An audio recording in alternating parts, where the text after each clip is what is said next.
Chapter 81. The Location of the Chamber of Secrets. A large cloud drifted across the sky, obscuring the bright moon and mingling with strong winds that swept over the expansive lawns of the Hogwarts campus. The castle perched on the cliff was aglow with light, yet the flickering candles cast an inexplicable aura of fear and unease.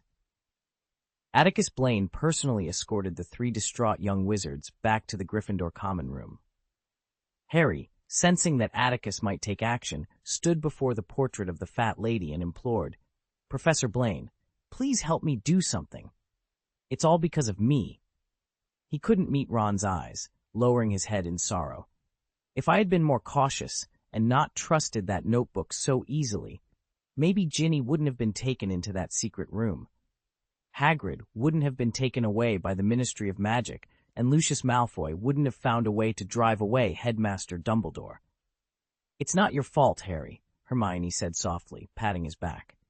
"Many wizards more experienced than you have fallen for the mysterious man's temptations. We didn't realize the diary harbored evil intentions." "Hogwarts can't afford to lose another young wizard, Potter," Atticus said, his memory of the dormitory revealing some key information, though he didn't disclose the exact location of the secret room. He looked at the despondent Harry with a slightly enigmatic smile. "The basilisk in the secret room is not something a young wizard can easily handle. If you encounter it, remember not to look at it." On his way back, Atticus encountered Professor McGonagall outside the school hospital on the 4th floor. She was furious, reprimanding several senior Hufflepuff girls. Upon seeing Atticus, she paused her scolding and instructed Filch to escort the students back to their dormitory. "These students." Professor McGonagall's face was ashen, and she spoke through gritted teeth.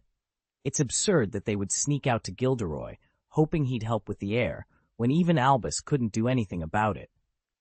"Professor Lockhart's books are indeed quite enticing," Atticus remarked with a shrug. He then noticed Professor McGonagall discreetly wiping her eyes with a lace handkerchief. Her voice was thick with emotion as she continued. "Fudge informed me earlier that tomorrow Rufus Scrimgeour, the head of the Auror office, will lead a thorough investigation of Hogwarts and its students and staff. I hope the person responsible for all this will feel ashamed and take responsibility. I still don't know how to explain to Arthur and Molly that Hogwarts failed to protect their daughter." After calming Professor McGonagall, Atticus returned to his office, having collected the panoramic binoculars he had set up in the school corridor. It was already past 10 o'clock in the evening. Only half of the screens on the monitoring wall in his office were still functioning. The feeds from the Gryffindor dormitory to the 3rd floor were shrouded in darkness. "The 3rd floor?" Atticus mused, confirming a crucial piece of information. He sat cross-legged on the floor, spreading out the panoramic binoculars damaged by the freezing curse, and began restoring the magical corridors one by one. Due to the extensive damage, it took him some time to complete the task. By 11 o'clock, Atticus stood up and pointed his wand at the panoramic telescope on the ground. Under the pull of his magic, hundreds of images began to coalesce, revealing the secrets hidden within the castle. Thousands of golden, sand-like rays of light gradually gathered in midair, forming a frame. The only information left in the picture made Atticus Blaine narrow his eyes slightly. As expected, apart from Ginny Weasley, there was no one else in the image. Atticus watched as Ginny emerged from behind the portrait of the fat lady, clutching a black diary. She cast a deep, sinister smile towards the panoramic telescope mounted on the ceiling of the corridor, then swung her wand violently. The once peaceful picture began to shake violently before going completely dark. The last place Ginny appeared was on the 3rd floor. She stood at the corner of the stairs, breaking Atticus's panoramic binoculars in the same manner, and her final whereabouts became a mystery. Atticus reviewed the historical images from the 2nd and 1st floors and confirmed that Ginny did not continue downstairs. The last place she was seen was indeed the 3rd floor. This was intriguing. What could be on the 3rd floor? Could it be the location of Slytherin's Chamber of Secrets? Knock, knock, knock. Just as Atticus's thoughts drifted into a brief trance, the office door suddenly rang with urgency. Judging by the frequency and intensity, The visitor seemed to be in a rather urgent state. Although the door had not yet opened, Atticus sensed who was coming through the aura of magic and couldn't help but feel a bit surprised. "Miss Granger?"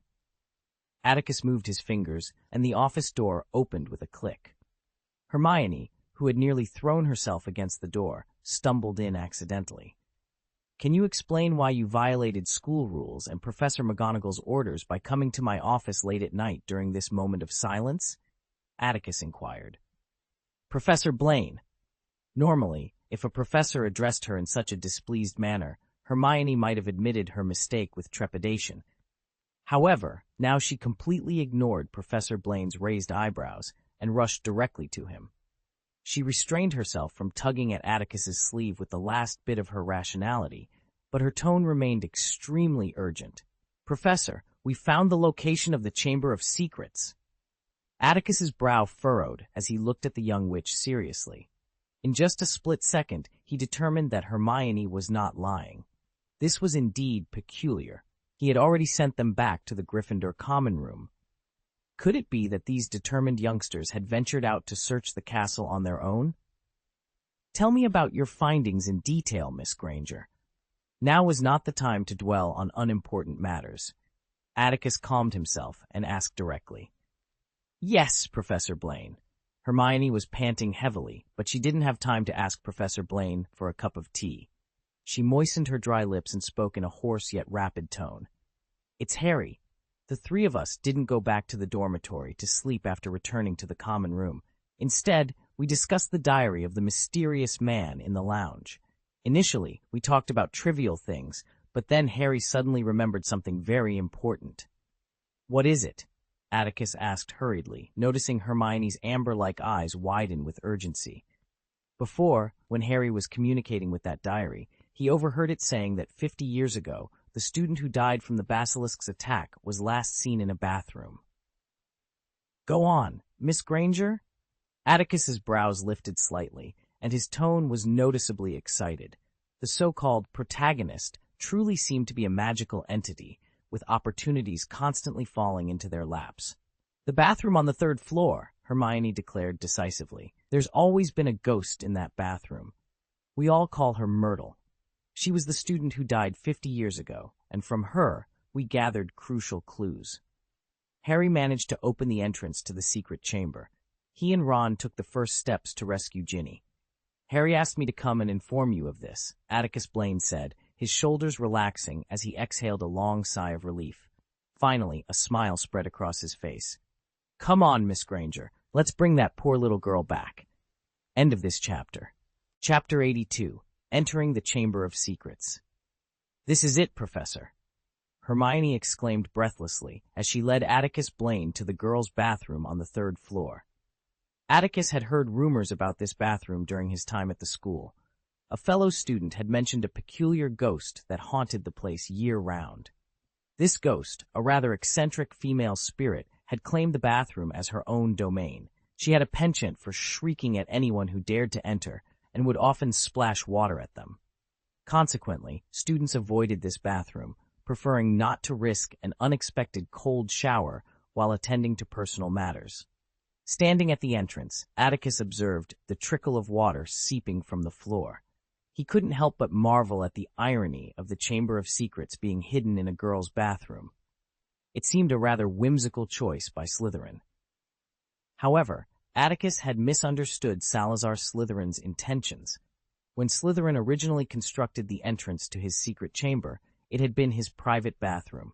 Over the years, the castle's management had converted it into a girls' washroom for the students' convenience. "There you go again. Oh, and a school professor." Myrtle, the ghost, was perched at the door of a small cubicle, humming contentedly. Upon noticing a professor entering, she quickly floated down from her perch. Atticus, who had only a vague recollection of this ghost, studied her with curiosity. His attention was soon drawn to the large pipe in front of the sink. "Myrtle, are Harry and Ron still down there?" Hermione asked anxiously. "Obviously so," Myrtle replied, her demeanor more subdued in the presence of a professor. She cast a furtive glance at the handsome professor through her thick, bottle-bottom glasses and added with a hint of amusement, "Don't worry too much. I think your two friends will be back soon. Oh, I was just helping them choose toilets.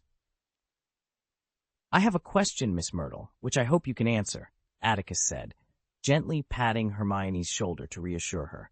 His gaze remained fixed on Myrtle, and though his tone was polite, there was an unmistakable firmness in his voice. If I'm not mistaken, the 3 attacks last semester were orchestrated by a controlled Miss Ginny Weasley. You've been here all along. Surely, you must have witnessed her opening the Chamber of Secrets? You always knew, Myrtle, Hermione exclaimed, her voice a mix of disbelief and anger. Despite Myrtle's ethereal silver glow, Hermione could discern the malice in her eyes. Everyone went to great lengths to find this secret chamber and the one who opened it. We've even brewed polyjuice potion in this damp bathroom for over a month, and you've been watching us all along. Oh, Myrtle twirled in front of Atticus, smiling bashfully. You must understand, I spend all day here alone, enduring the loneliness and Peeves' taunts. I've always longed for some company. Hermione was on the verge of tears, overwhelmed by Myrtle's selfishness. Colin and Justin had been bedridden for half a term, Harry had endured countless suspicious glances, and Ginny had nearly lost her life. I'll tell Professor McGonagall about this, Myrtle, and you'll be expelled for it, Hermione declared. Hermione's words infuriated Myrtle. The ghost's chest puffed up like a balloon, and she seemed ready to confront Hermione. But just as Myrtle stood beside Hermione, 10 feet in front of Atticus, a swirling vortex of magic, as bright as the moon and interwoven with silver and black, suddenly appeared.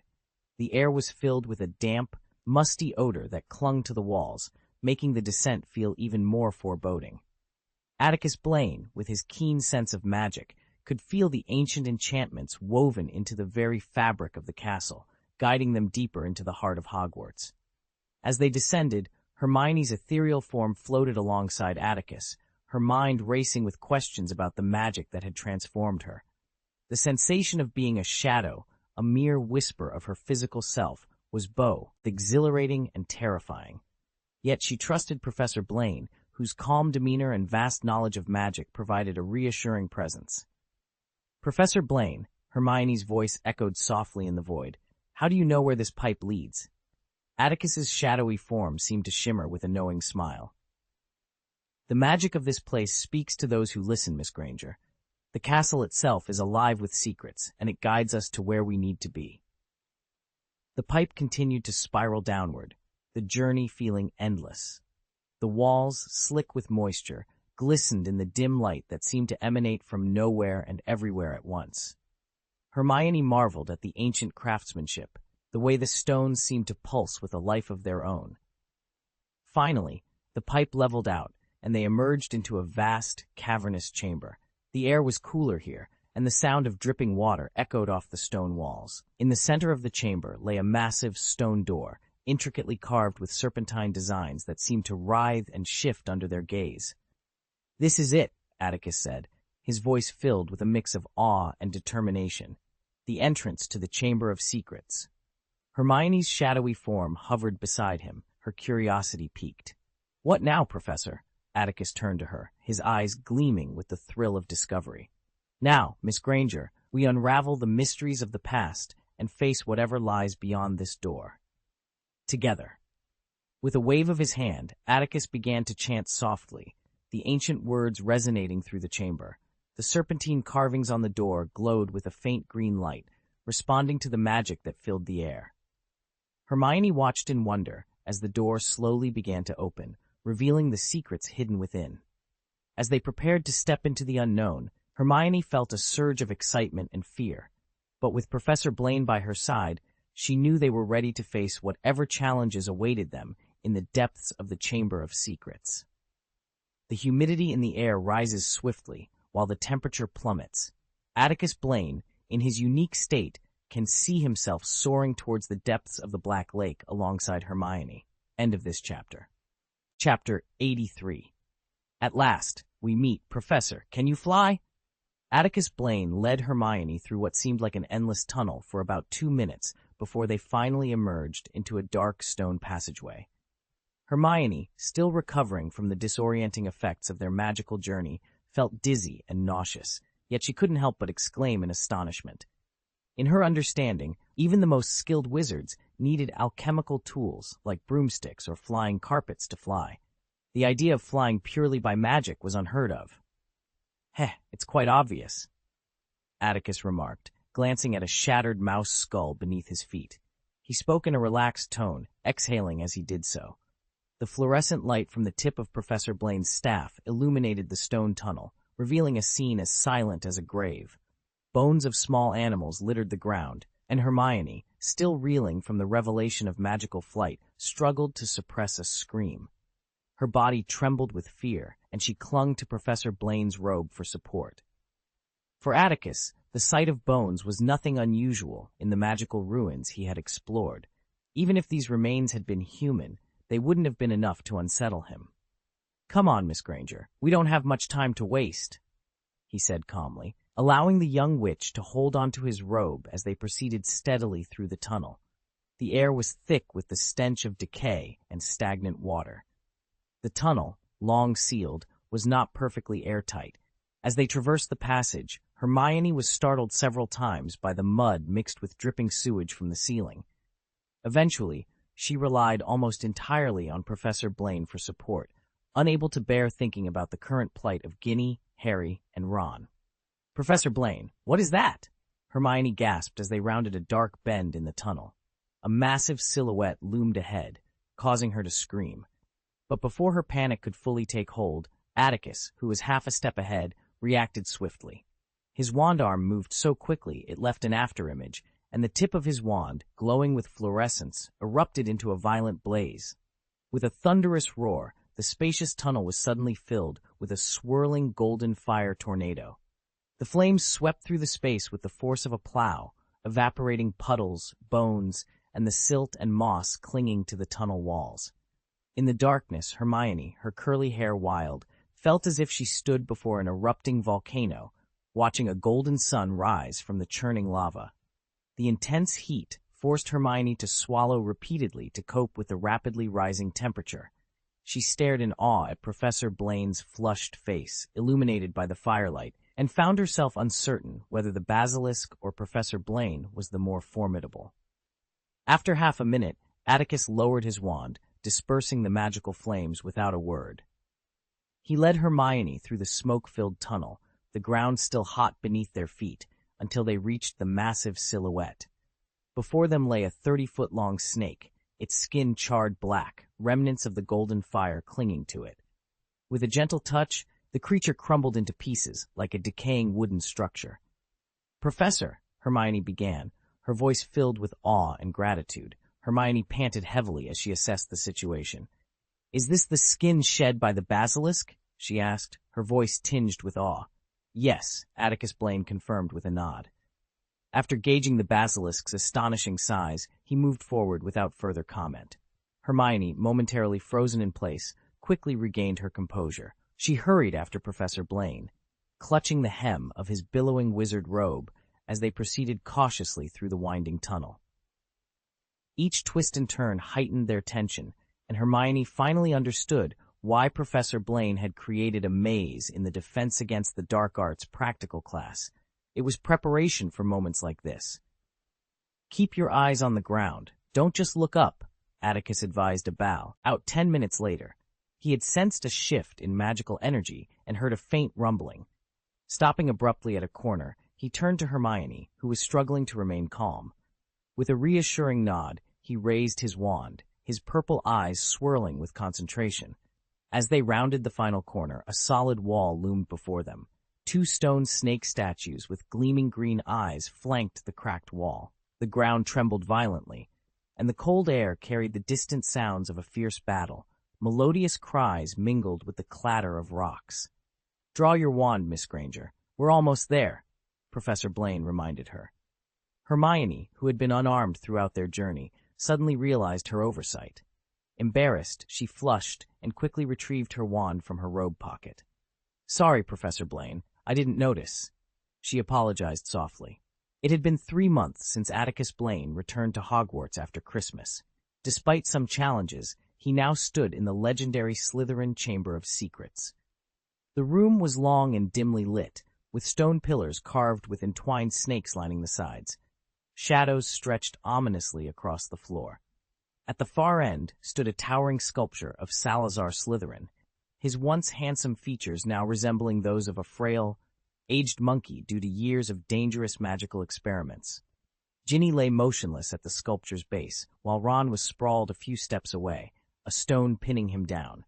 His arm bore bite marks, and his tattered wizard robe was stained with blood. Atticus noticed Ron's wand, broken in two, as he and Hermione entered the chamber. Harry was dodging rocks dislodged by the basilisk's thrashing tail, wielding a goblin-made sword. In his pocket was a sorting hat, inexplicably filled with pudding. "Stay safe, Dumbledore," Atticus murmured, recognizing Fawkes, the phoenix from Dumbledore's office, valiantly attacking the basilisk's head. The creature's eyes, pecked blind, were the size of lanterns.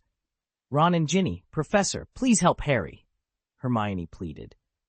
The basilisk, enormous and gleaming with a green metallic sheen, lay between them and the Weasley siblings, presenting a formidable barrier. Hermione rushed over to check on Ron and Ginny's condition. At the same time, Harry's situation also caused her heart to tighten with worry. Her voice trembled with urgency as she pleaded with Professor Blaine to intervene. Hermione's desperate call finally snapped Harry out of his daze, caused by the stone. He noticed the new visitor to the Chamber of Secrets and executed a swift roll to evade the basilisk's massive iron tail. With urgency in his voice, he shouted, "Professor Blaine, I'm here to hold off the basilisk. Please get Ron and Ginny to the hospital." Ron was bitten by the basilisk's fangs.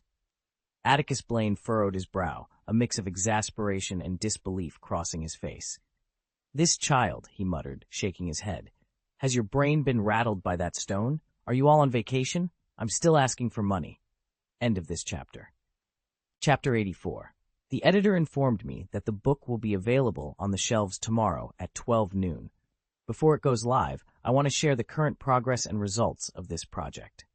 As I write this, the book has garnered 10,734 favorites, 444 investments, over 1,700 follow-ups, 2,474 recommendation tickets, and around 540 monthly tickets. It is listed in the light novel category and has reached the 4th round of intelligent recommendations. For someone like me, who has written millions of words and only earned 200 yuan in manuscript fees, these results are unprecedented. I am deeply grateful to everyone who has collected, read, voted, and provided thoughtful evaluations of this book. Without your support, it wouldn't be the same. There are some regrets, however. It takes about 2,200 follow-ups for similar works to reach Sanjiang, and I probably won't have that chance with this book. The light novel genre is notoriously competitive, especially at the beginning. Before the book goes on the shelves, there are a few issues I want to address. I read almost every comment from readers carefully. Some have questioned whether certain plot elements in the 2nd grade might lower the story's intelligence. I admit that some plots cannot be logically perfect or entirely self-consistent. As a novice writer, I lack experience and am not the kind of talented web writer who can achieve greatness with a single book. However, I have learned a lot from your comments, and I believe that as the plot progresses, the glaring mistakes and omissions will gradually decrease. Regarding the issue of combat power, the original work's portrayal of power and destruction can be challenging for those accustomed to the Chinese web text system. For instance, why is Dumbledore still so powerful without the Elder Wand? Is it simply because he knows more spells? If Harry and Dumbledore both use the disarming curse, Dumbledore would undoubtedly be more powerful. But why? Is it due to his deeper understanding of the spell? How do we convey this deeper understanding? To clearly define strength, I've introduced the concept of magic power stock and differentiated between standard spells and non-standard spells to reflect a wizard's understanding of a spell. A reader mentioned that many things achievable in the Harry Potter world seem impossible in a high-level magic world, as if a high-dimensional concept is reduced to a low-dimensional one. In later stages, I plan to elevate the combat descriptions to match a medium magic world. Otherwise, when the protagonist, Atticus Blaine, and Voldemort face off, it would be dull if one simply casts the death curse while the other retaliates with a basic spell. Due to the constraints of the starting point, the current plot generally follows the original book. However, future developments will maintain the big events of each school year without major changes. As the story progresses, there may be more original plots, especially in the 3rd grade, which I believe are quite intriguing. I won't deviate unnecessarily. If some readers hope for a strict adherence to the original plot, I apologize. My intention is to use the original book as a main line while creating a sub-main line. Ultimately, these 2 lines will converge, though it is not a simple task. Whether they can seamlessly integrate remains to be seen. The success or failure of this book hinges on addressing logical inconsistencies. Many readers are particularly interested in whether Hermione will be the heroine, and some have even expressed that this decision will determine their continued interest in the story. To be honest, I haven't fully decided yet. Writing Hermione as the main character is straightforward, and the plot flows easily. However, I feel reluctant to make a definitive decision at this point. Perhaps as the story unfolds, it will become clear whether Hermione is suited to be the heroine.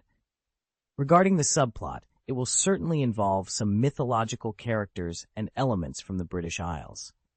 I've done some research, and to be honest, the information is quite overwhelming and confusing. Many fellow writers in the Harry Potter community have explored this area, and some are very knowledgeable. If I strictly adhere to the original settings, I risk making numerous errors and offering nothing new. Therefore, after much deliberation, I've decided to borrow only the names and basic concepts, possibly deviating from them, while the rest will be based on the unique setting of this book. I hope that when you read this part of the plot, you can view these characters and elements from the perspective of this book. Tomorrow at noon, I will release over 1,000 words at once. Although it's not much, please understand that the end of the year is a hectic time for me. It's currently 8 p.m., and I've secluded myself in a small room to write these thoughts. I have to return to my hometown early tomorrow morning. Let's not dwell on that. There will be more updates after the Lantern Festival next year. At that time, I will review the book's progress to establish a feasible update schedule. I won't go into details now, and I apologize for that. I kindly ask for your support through subscriptions and data. I have a fragile heart, and I find myself checking the writer's assistant dozens of times a day to monitor the data. A recommendation vote can lift my spirits for a long time. Additionally, some readers have mentioned that the protagonist, Atticus Blaine, seems to have a different personality in the first 3 chapters compared to his time at Hogwarts later on. It feels like a stark contrast. How should I put it? First of all, I won't write about babysitters. The contrast in personality is actually a reflection of different environments. Everyone presents themselves differently at home, school, and work. Perhaps I didn't describe it perfectly, but that's the essence of it.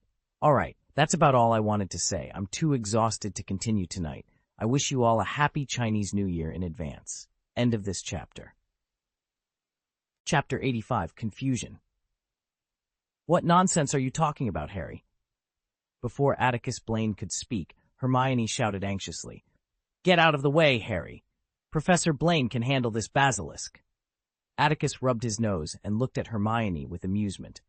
It seemed that the strength he had demonstrated in front of this young witch had made her very confident in him. Hermione's reminder snapped Harry out of his daze. Holding the sword with a dazzling, egg-sized ruby inlaid on the hilt, he quickly rolled and crawled away from the basilisk's attack range. "Professor Blaine, save Ron and Ginny! They're still alive!" Harry exclaimed. Realizing that, besides Principal Dumbledore, the most powerful professor in the academy was standing before him, Harry felt his strength rapidly draining away, as if by magic. Just as he was about to stumble and fall, Hermione quickly supported him. "Take it easy, Potter. No one will die here tonight." Atticus reassured him, relieved to sense a faint vitality still present in Ginny. He eyed the sword in Harry's hand and suddenly recalled a legendary magical item belonging to Godric Gryffindor. Taking a deep breath, he asked hesitantly, "Potter, this sword is—" "Fawkes brought me the sorting hat," Harry panted. "I found this sword inside it. It must have been placed there by Principal Dumbledore. It suddenly fell out and hit me on the head." Atticus nodded, piecing together the truth from Harry's jumbled explanation. Although curious about the renowned weapon, He knew now was not the time to study it. "Get out of there, Fawkes, and don't fall under my spell," Atticus instructed. Dumbledore's phoenix was still fiercely battling the basilisk in midair. Upon hearing Atticus's command, Fawkes let out a spiritual cry, leaving a trail of colorful light and shadow as it flew straight to Ron, who lay on the ground. The phoenix lowered its head to examine the torn wound on Ron's arm. Clang! The piercing scream was like an arrow released from a bow. Harry and Hermione watched as Professor Blaine waved his wand lightly. A dark metal spear pierced the dense air, constructing an indestructible cage in a flash, trapping the massive basilisk within it. Boom! Clang! The basilisk frantically slammed against the metal cage's barrier. Its desperate struggle shook the earth like an earthquake, causing rocks to fall like raindrops. However, the white magic barrier surrounding Atticus blocked them all, not a speck of dust touching them. Staring at the basilisk, which seemed resigned to its fate, Atticus frowned.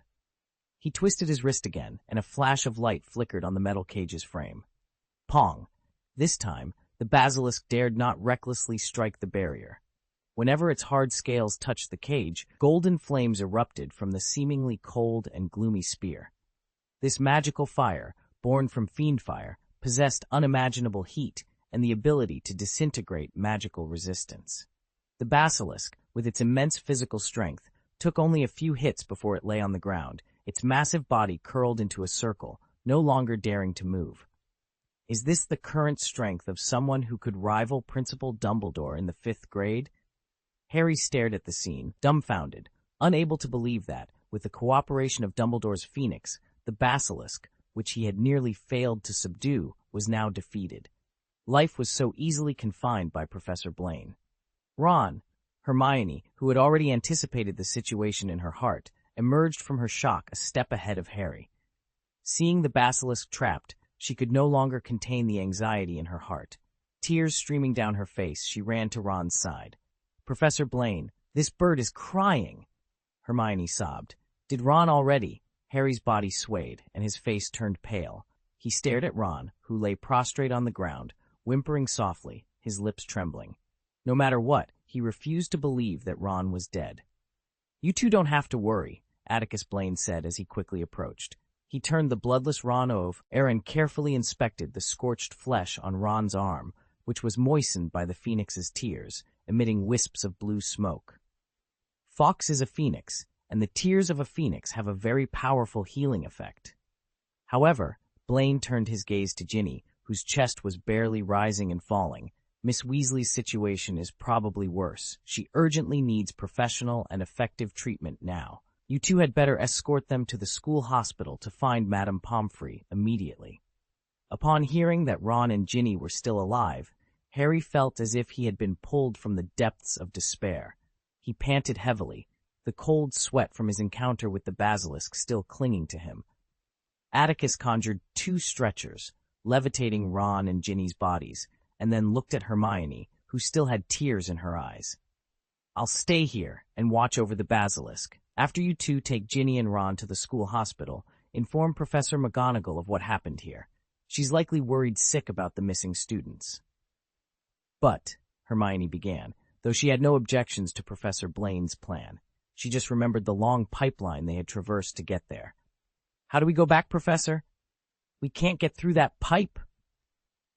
Fawkes, perched on Ron's chest, wailed, but Atticus shook his head at the bird.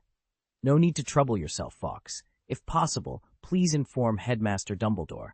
Although it's unfortunate, I think his holiday time must be cut short." Fawkes tilted his head, his jewel-like eyes fixed on Atticus. After a moment, he nodded in a very human-like manner and vanished from the chamber in a burst of flame. "Now, it's your turn," Atticus said, waving his wand at Harry and Hermione. In a sudden breeze, Harry found himself transformed into a cloud of ethereal shadows, uncontrollably floating toward the entrance of the secret chamber. Professor Blaine. By the time Harry regained his senses, he was already on the other side of the chamber's entrance. He looked anxiously at Professor Blaine, who was quickly disappearing from view, and shouted, "Watch out for Voldemort, he's here." Atticus exhaled a sigh of relief, turning to face the pile of dying basilisks on the ground with a satisfied smile. It had finally fallen into his hands. Ancient creatures like basilisks typically lived for hundreds of years, but the one before him had survived for over 1,000 years and still maintained such vigorous vitality. Slytherin must have conducted a mysterious and complex transformation experiment on it. Atticus paced to the front of the cage, staring at the basilisk's bloody eyes with dissatisfaction, hoping that when Kakus inspected the goods, he wouldn't find faults and deduct his commission. It seems. Just as Atticus was about to alter the basilisk's massive size, a young and polite voice suddenly emerged from behind a pillar. "You seem to like it very much, Professor Blaine. I inherited this basilisk from my great ancestor. If you don't mind, I can give it to you." Confused. Without a hint of surprise, Atticus Blaine turned around with a smile and looked at Tom Riddle. Riddle, a tall man with black hair, stood leaning against a stone pillar, dressed in a student's attire. "If I kill you, the basilisk will be mine as well." End of this chapter. Chapter 86, Dismemberment. The secret room, bathed in an eerie green light, was enveloped in a silence that had not been felt for a long time. The oppressive atmosphere hung heavily in the cold air. Within its cage, the basilisk seemed to muster some courage, lifting its head slightly. With its acute sense of magical power, it detected the presence of the descendant of its great master. Yet, the immense source of magic standing just a few steps away kept it from making any rash movements. Atticus Blaine and Tom Riddle locked eyes, both wizards capable of perceiving much through intuition. Though they exchanged no words, they had already discerned the truth about each other. "You needn't be so tense, Professor Blaine. We are allies, not adversaries, are we not?" Riddle finally broke the silence. Not yet fully revived, he was at a disadvantage in this confrontation with Atticus. He offered a restrained smile, his voice soft and polite, reminiscent of a student addressing a respected teacher. "I've heard from Harry Potter about your past, and since your return to Hogwarts, Professor Blaine, it's clear you are far from ordinary. We are both unique elites in the eyes of the great Salazar Slytherin. Now, Hogwarts and the wizarding world are overrun by hypocrites and fools who merely pretend to maintain peace. The world is in dire need of change, and only we can bring it." "Mr. Voldemort," Atticus interrupted, tilting his head and fixing his penetrating gaze on the core of the Horcrux before him. His wand twirled idly at his fingertips as he spoke in a languid, almost mocking tone. "Do you think this is the first time I've faced one of your Horcruxes?" Riddle fell silent, shock evident on his face. The calculation in his eyes quickly transformed into a predatory red gleam, reminiscent of a wolf on the hunt. His nose wrinkled, contorting his once delicate features into something grotesque. "What do you mean?" he demanded, dropping his pretense. "Horcrux? Are you suggesting you've encountered my original form before? Then you must know that Voldemort is the greatest wizard of all time, his skills beyond the comprehension of those fools." Atticus pursed his lips, seeing beyond the boy's illusory figure. It wasn't the extreme dark magic or the unsettling magical power that caught his attention, but the soul, a soul flickering with colors. It was truly a fascinating sight. Atticus recalled the piece of soul he had encountered when he destroyed the diadem, one steeped in endless evil desires and darkness, yet still a part of a living being. "Atticus Blaine, you've dealt with Dumbledore. You must know he's a narrow-minded villain, wary of all talented young wizards, intent on destroying them. I assure you, Dumbledore will turn against you one day. Or perhaps he already has?" Riddle's voice quickened, desperation creeping in as Atticus's gaze grew more intense. "The defense against the dark arts position. Dumbledore persuaded you to take it, didn't he? Everyone knows the class is cursed by the Dark Lord himself. He wants to use it to eliminate you. Free me, Blaine, and when I regain my full power, I can help you deal with Dumbledore."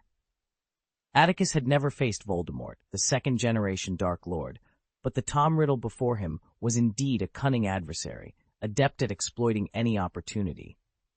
"It seems this diary is the first Horcrux you created, isn't it?"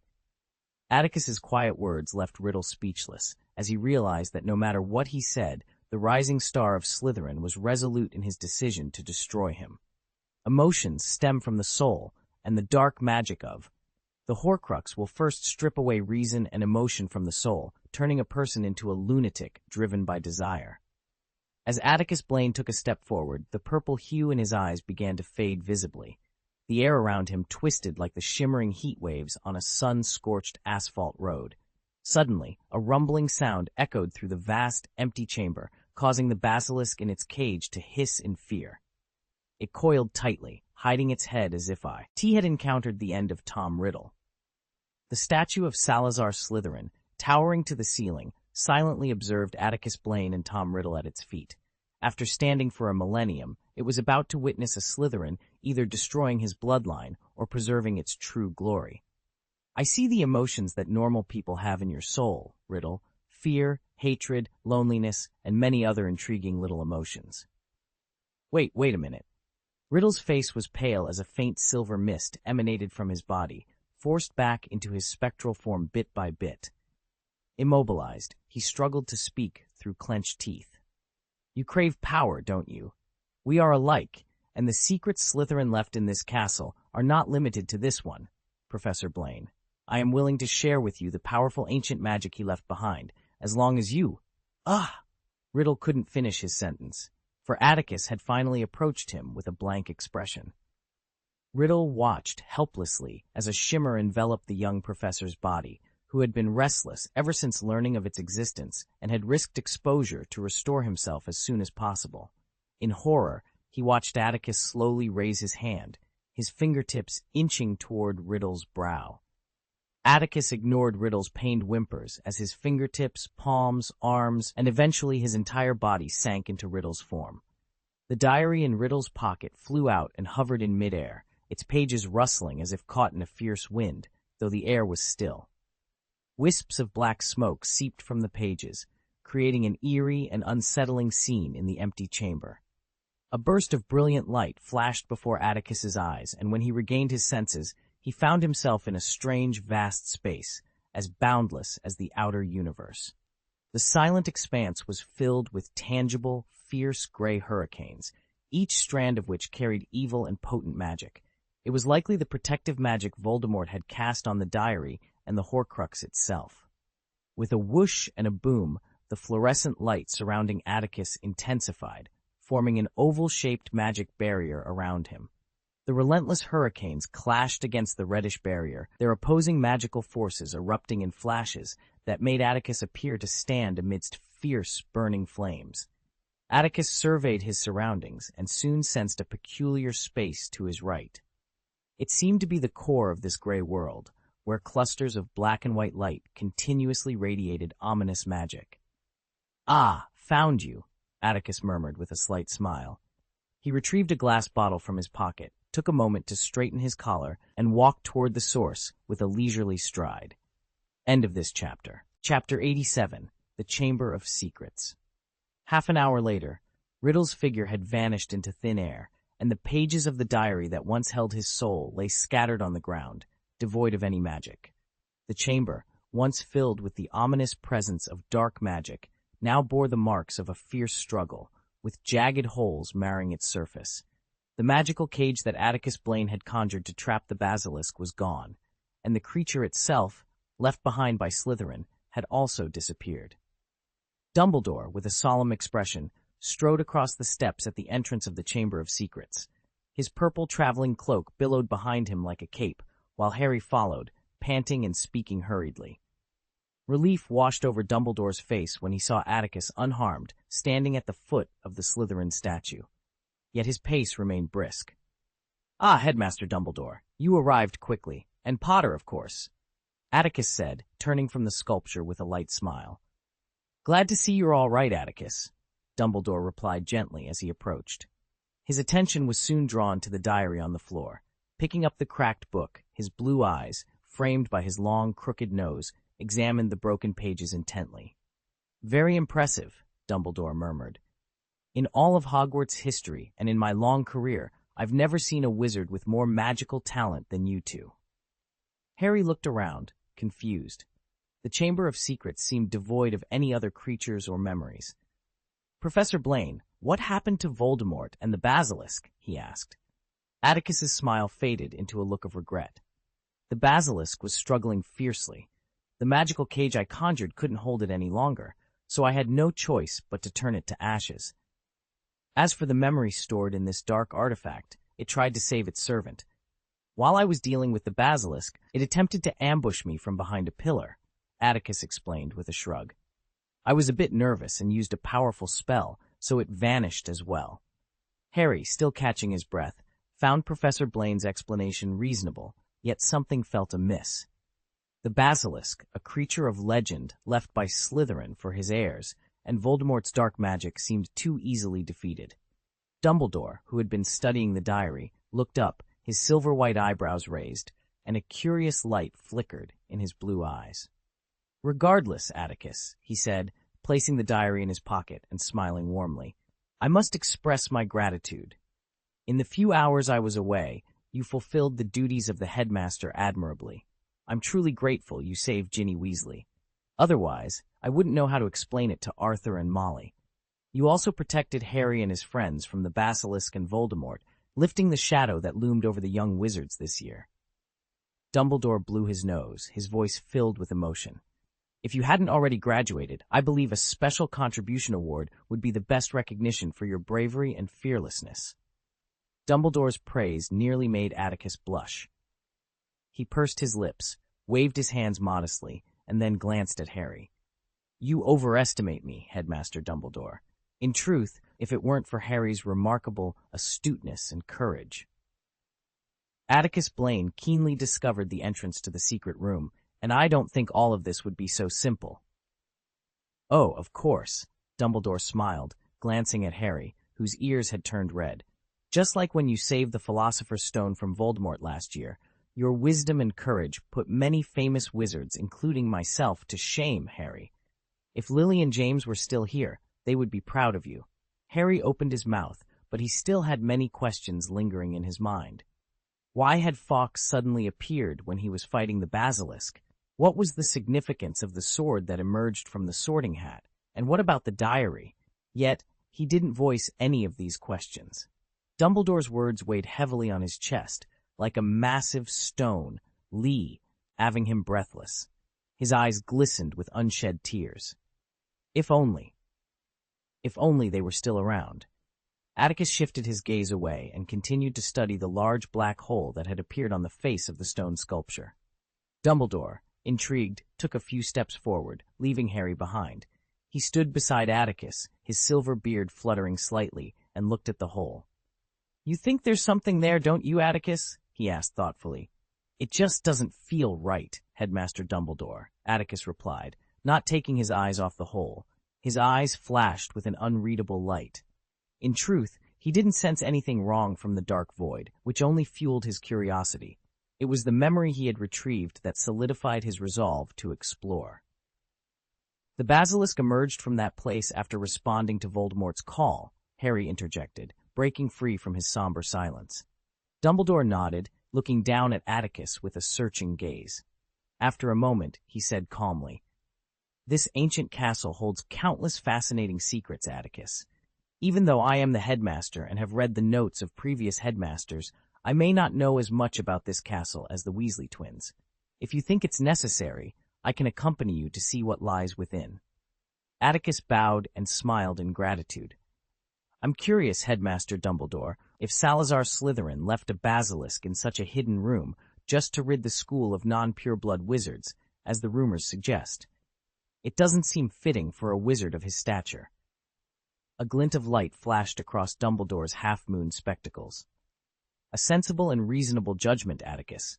Since that's the case," Dumbledore clearly perceived something but chose not to reveal it. He raised his elder wand and swung it down with precision. Instantly, the entire secret room shook violently. Gravel and dust cascaded like a storm, and Harry, unsure of what was happening, quickly shielded his forehead with his hands to prevent debris from falling into his eyes. In just a few seconds, the trembling world returned to calm. Dusting off the gray layer from his robe, Harry looked ahead and was immediately struck with shock. Before Headmaster Dumbledore and Professor Blaine, a staircase had appeared out of thin air, leading directly to the face of a towering stone sculpture. The staircase was rough in texture and dark in color, stretching a full 200 feet high like a column reaching the sky. Harry was amazed. Transforming a stone into a ladder was not difficult for someone with 2 years of formal magical education, but creating such a massive staircase was beyond him. Even if he were squeezed dry in a juicer, he couldn't conjure that much magic power. End of this chapter. Chapter of Secrets. Dumbledore and Atticus Blaine had reached a consensus. They would explore the enormous chasm in Slytherin's domain. However, they disagreed slightly on Harry's involvement. Dumbledore believed that Salazar Slytherin, one of the great founders, would not have used a basilisk as a mere guardian without reason. The cave might harbor unimaginable dangers, and Harry, being an underage wizard, was not yet equipped to handle such threats. No one is born ready to face everything calmly, Headmaster Dumbledore, Atticus remarked, casting a meaningful glance at the somewhat dejected Harry. If we want young people to grow quickly, we must give them opportunities to experience life. In the end, Dumbledore heeded Atticus's reasonable advice. You must promise me, Dumbledore said solemnly to Harry, if you find yourself in danger and Professor Blaine and I instruct you to escape, will you follow our orders? I promise, Headmaster Dumbledore, Harry replied. Although Dumbledore's words stung his pride, the thought of embarking on an unknown adventure with 2 powerful wizards lifted his spirits. In his heart, he believed that with Dumbledore and Professor Blaine by his side, no danger could truly threaten him. Even if 10 Voldemorts appeared together, it wouldn't be possible, he thought, with a secret grin as they ascended the stairs. Despite the late hour and the legendary battle he had already faced that night, Harry's excitement was palpable. However, his enthusiasm waned the moment they stepped into the cave from the stairs. The entrance corridor was not as winding or long as they had imagined, but the ground was littered with animal bones, twice as many as the stone tunnel they had descended earlier. The sound of weathered bones crumbling underfoot was unmistakable. The further they ventured, the more intense the metallic scent of blood became, emanating from the bones. Harry noticed the bloody gray scalps still attached to the skulls of many rats, and the hairy legs of spiders piled like hills. Ugh! Dumbledore sighed heavily for some reason, but when Atticus glanced at him inquisitively, he merely shook his head, offering no explanation. The trio rounded a corner and continued along the path cleared by the basilisk's passage for less than half a mile. Gradually, the scene in the tunnel transformed. Golden torches, spaced 30 feet apart, lined the walls, their steady heat drying the damp stone and ground. The air became fresh, and the bones vanished, leaving no trace of dust or cobwebs. Harry felt as if he were in one of the castle's corridors, meticulously maintained by Filch. Tsk, Atticus murmured, standing before a torch and admiring the flames. Slytherin, the ancient flames are extravagant. Relieved to have escaped the sea of bones, Harry exhaled deeply. He heard Professor Blaine's admiration tinged with awe and looked to Dumbledore for an explanation. The Goubelet fairy fire is an eternal flame, very precious because it can never be extinguished, Dumbledore explained gently, gazing at the countless torches with admiration. It requires immense magical power to create such a fire. As far as I know, no one has ever produced so many eternal flames at once. Harry gasped, understanding the immense value of what lay before them. Atticus Blaine admired the bronze torches, yet a hint of discontent lingered within him. He had detected a certain tone in Headmaster Dumbledore and Professor Blaine's praise of Salazar Slytherin that unsettled him. As the founder of the house Harry despised most, and the creator of the Chamber of Secrets that had caused him so much trouble this year, it was impossible for Harry to harbor any fondness for Salazar Slytherin. Maybe Gryffindor is more powerful, Harry muttered under his breath. The firelight cast a warm glow on Dumbledore's silvery eyebrows and beard, and he chuckled at Harry's disgruntled remark. Extinguishing the light from his wand, Dumbledore took the lead, guiding everyone forward. The tunnel widened, and at the end of their path, a steady, bright light beckoned. Atticus wore a serious expression, gripping his wand tightly as he followed with determined strides. As they drew nearer, the deepest secret of the chamber, buried deep underground, was finally unveiled. They entered a vast cavern, roughly the size of 3 or 4 Quidditch pitches, with a ceiling soaring over 300 feet high. Rows of stalactites formed a forest, and massive, rough stone pillars jutted out abruptly. These pillars, arranged in a specific order, matched the color of Hogwarts Castle, as if they were the very supports of the entire structure. "This is madness," Atticus murmured, his voice echoing in the cavernous space. The air was filled with a whistling wind, and the mysterious sound seemed to sing the praises of history. Atticus surveyed the walls of the immense cave, where ancient torches flickered at intervals, casting a steady light that illuminated the space as if it were daylight. The powerful magical field radiating from the torches resisted all attempts at locating spells. It's hard to fathom the extent of Slytherin's magical prowess, allowing him to expend it so lavishly. No wonder the basilisk could survive for millennia. In such a rich magical environment, any creature could live 3 times its natural lifespan. Harry, lacking a deep understanding of the complexities involved in creating the Gubrathian fire, couldn't fully grasp Professor Blaine's astonishment. Yet the timeless desolation that filled the cave, with its bizarre stone cones and stalactites, left him speechless. "Indeed, the great Slytherin," Dumbledore remarked, equally taken aback by the scene. "However, what intrigues me more is Salazar Slytherin's purpose in constructing this Chamber of Secrets." Atticus withdrew his gaze and nodded, turning to Harry, who was captivated by the surroundings. "It seems that what lies hidden in this chamber could be world-shattering, Potter. Stay vigilant," he warned. Harry nodded slightly, though his curious eyes continued to wander. He examined the deep ravines on the uneven ground and the dark stone cones. Suddenly, Harry froze, his eyes widening as he stared in a particular direction. Once he confirmed what he saw, his face turned pale, and he cried out in shock.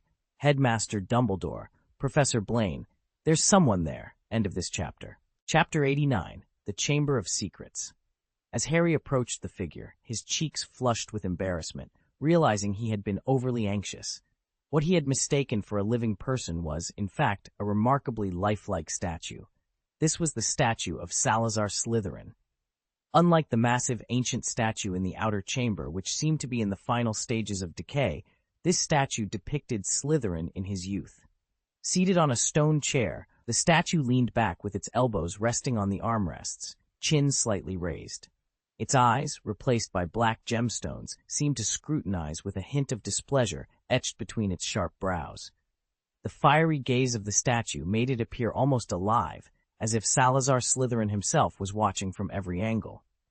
Even Harry had to admit that the intricately carved statue, with every strand of hair visible, showcased Slytherin's striking appearance. The elegant wizard robes only enhanced his extraordinary presence, making him seem peerless. Yet, despite its realism, the statue was merely stone. Slytherin had long vanished into the annals of history. After paying homage to the Hogwarts founder, Atticus Blaine and Dumbledore swiftly moved past the statue to a stone door, far more magnificent than the castle gate. "It seems this is the ultimate secret Slytherin left at the school," Atticus remarked, gazing up at the weathered stone door, trying to discern its top. His neck ached from the effort, but he couldn't see it. Dumbledore, seasoned by countless challenges, was more intrigued by what lay beyond the door. He approached it, pressing his slender, aged hands against the stone, attempting to sense something through a unique magical perspective. However, the stone gate, crafted by Slytherin himself, blocked all attempts, even from a wizard as powerful as Dumbledore. "Do you think Tom Riddle was here?" Atticus asked, stepping back. Since Dumbledore couldn't uncover anything, there was no point in him trying. "Yes, I believe so, Atticus," Dumbledore replied, moving a few steps and focusing his blue eyes on a brown spot on the stone wall. Clearly, he couldn't open the door either. "But isn't this the chamber Slytherin left for his heir? Shouldn't he be able to open it?" Harry, trying not to disturb Dumbledore and Professor Blaine's investigation, couldn't help but ask. Though he found the stone gate impressive, it didn't inspire the same awe as the cave he had been in. "Yes, it is quite puzzling," Dumbledore admitted, a hint of concern in his voice. At that moment, Harry noticed something new. He saw a line of words engraved on the stone wall to the right of the door and pointed it out. "Only those of pure blood can open the door," Atticus read aloud, then smirked. "That certainly sounds like Slytherin." "I doubt it's that simple, Atticus. If you don't believe me, we can try," Dumbledore suggested, a glint in his eyes as he rolled up his sleeves, revealing his left arm. "Headmaster Dumbledore!" Harry exclaimed, realizing Dumbledore's intention. He quickly stepped forward, offering his own arm. "You can use mine." "Oh, thank you," Dumbledore replied with a kind smile. "But according to Slytherin, I believe that of the three of us here, I'm the only one." A silver light flashed through the air, and Atticus Blaine watched as Dumbledore's arm was cut, releasing a bright red spray. The rough stone door was soon covered with dark red, glistening droplets of blood. Under the influence of mysterious magic, these droplets did not fall to the ground. Instead, they quickly rolled toward the nearly invisible crack in the center of the stone gate. With a soft whoosh, a light blue smoke emerged from the slender crack after absorbing Dumbledore's blood, then everything fell silent once more. Harry seemed unable to accept this outcome, but both Dumbledore and Atticus remained calm. "Why do you think this is the result, Headmaster Dumbledore?" Atticus inquired, though his expression suggested he already had an inkling. "It's just a theory," Dumbledore replied, glancing at Harry and choosing his words carefully. "The purity of blood that Slytherin valued might differ from our understanding. He likely meant his own descendants." "But Voldemort failed," Harry interjected immediately. "The diary told me that Voldemort was a descendant of Slytherin, but Harry paused, recalling how Tom Riddle had explained that the Slytherin blood in him came from his mother, while his father was a Muggle. The three of them stood in silence before the stone gate. Harry struggled to accept that neither Headmaster Dumbledore nor Professor Blaine could open it, as it meant their rare adventure might end in failure unless they could find Voldemort's relatives or something similar. In the ensuing conversation between Dumbledore and Professor Blaine, Harry sensed that some terrible secrets might be involved, but he couldn't grasp a single word. Atticus rubbed his hair in frustration and looked at Dumbledore. "Do you think it's possible?" "Hard to say, Atticus," Dumbledore replied, understanding Atticus's endless questions. He frowned and continued, "But I think it's only a theoretical possibility, as it's unlikely physically or mentally." Dumbledore turned his gaze to the Slytherin statue, sitting there ominously, and sighed deeply. "I sincerely hope we never have to face the situation where we must open this stone door. But if that day comes, it may truly be the most challenging thing I encounter for the rest of my life." That night, many troubles were resolved, yet many seeds of future problems were sown. Dumbledore instructed Harry to visit the school hospital for an examination by Madame Pomfrey. Despite Harry's insistence that he wasn't seriously injured, Dumbledore remained firm.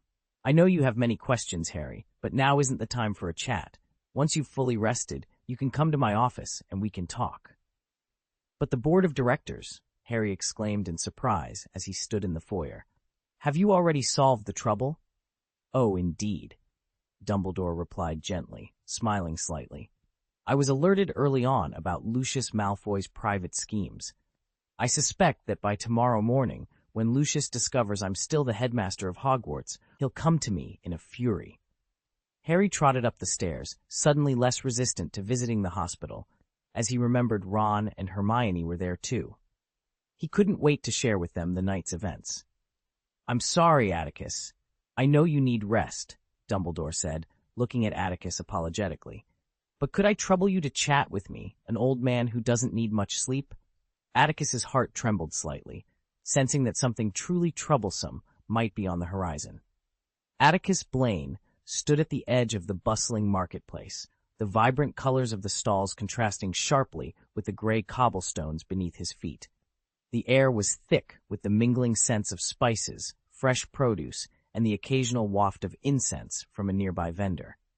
He paused for a moment, taking in the lively scene before him, his eyes scanning the crowd with a practiced ease. The sun hung high in the sky, casting a warm glow over the market and illuminating the faces of the people who moved with purpose and intent. Atticus adjusted his coat, feeling the reassuring weight of the leather against his shoulders, and stepped forward into the throng. As he navigated through the sea of people, his mind was a whirl of thoughts and plans.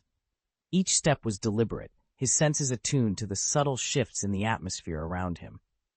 The chatter of the crowd was a constant hum in his ears, punctuated by the occasional shout of a vendor or the laughter of children playing nearby. Atticus's destination was a small, unassuming stall tucked away in a quieter corner of the market. The vendor, an elderly man with a kind face and eyes that seemed to hold 1,000 stories, greeted him with a nod. Atticus returned the gesture, his expression one of quiet determination. "Good day, Atticus," the vendor said, his voice a gentle rumble that seemed to blend seamlessly with the ambient noise of the market. "Good day," Atticus replied, his tone respectful yet firm. "I trust you have what I need?" The vendor nodded, reaching beneath the counter to retrieve a small, intricately carved box. He placed it carefully on the worn wooden surface, his hands steady despite their age. Atticus examined the box closely, his fingers tracing the delicate patterns etched into the wood.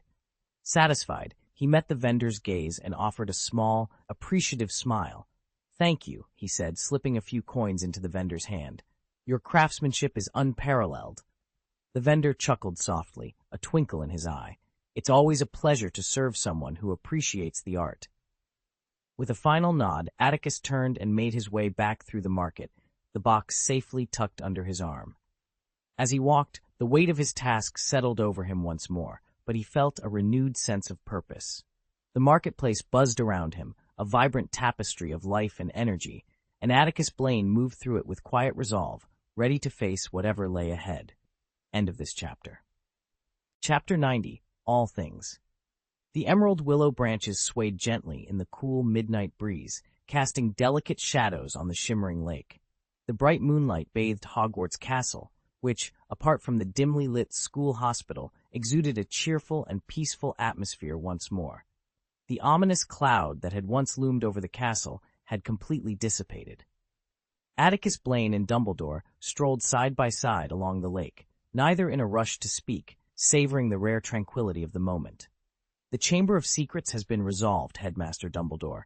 I fear I will be leaving soon," Atticus said after 5 minutes of silence, stopping beneath a willow tree with a crooked neck. He gazed at the rippling lake, contemplating the complex emotions stirring within him. "Have you reconsidered, Atticus?" Dumbledore asked, his voice tinged with regret, though he seemed unsurprised. "In my opinion, you are an exceptional professor. You have integrated well with the school, and the students hold you in high regard. If possible, I would prefer not to lose such a remarkable teacher." Atticus smiled but remained silent, confident that Dumbledore could infer his decision. The headmaster appeared more fatigued than at any other time that semester. He chose not to pursue the topic further. His long life had endowed him with the wisdom to discern what could and could not be changed, a skill Dumbledore possessed better than anyone. "So," Dumbledore began, retrieving a tattered diary from his pocket. He had brought it from the Chamber of Secrets earlier.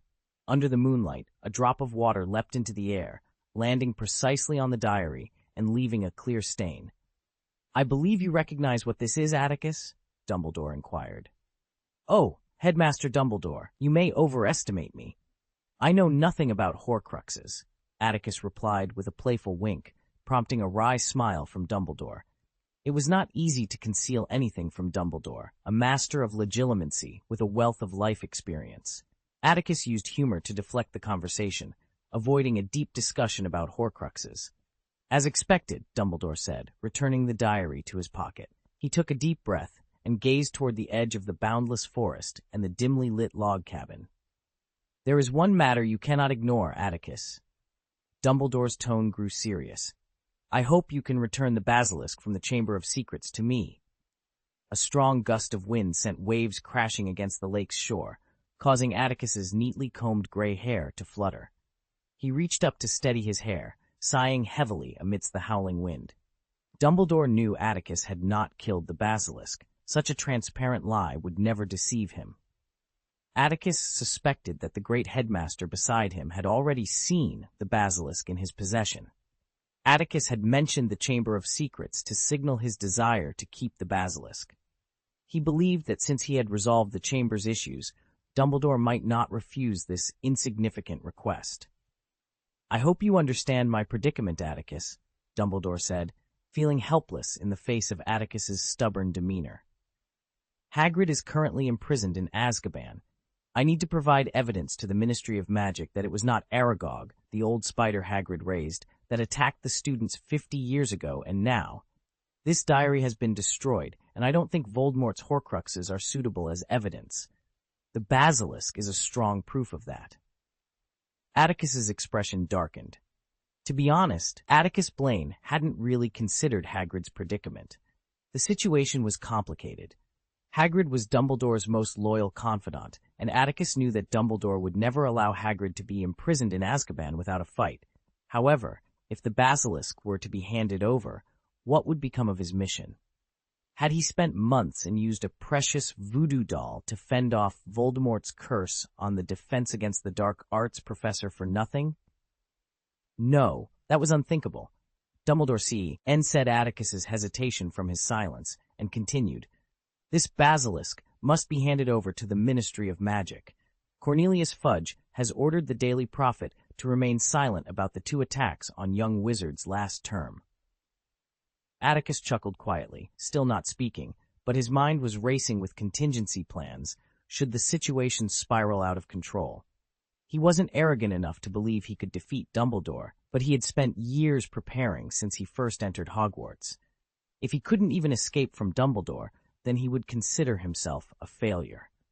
From the moment he accepted this mission and decided to enter Hogwarts, Atticus had anticipated such a predicament. He gazed at the rising waves with dark eyes, occasionally glancing at the school's imposing iron gates.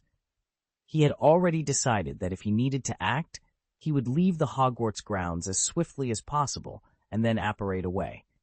The understanding between Dumbledore and Cornelius Fudge was none of his concern. As for Hagrid, he did feel a pang of regret, but he trusted Dumbledore to handle the situation. After passing the task to Cacus Foley, he thought it might be better to visit Azkaban himself. He did, however, regret not having the chance to say goodbye to Professor Snape, Hermione, and Harry. The endless waves lapped against the riverbank as Dumbledore shook the crystal droplets from his silver-white beard, sensing the hostility emanating from Atticus. His expression was one of helplessness, his brows slightly furrowed as he pondered how to resolve the conflict before him. "Atticus," Dumbledore said after a moment, having seemingly made a decision.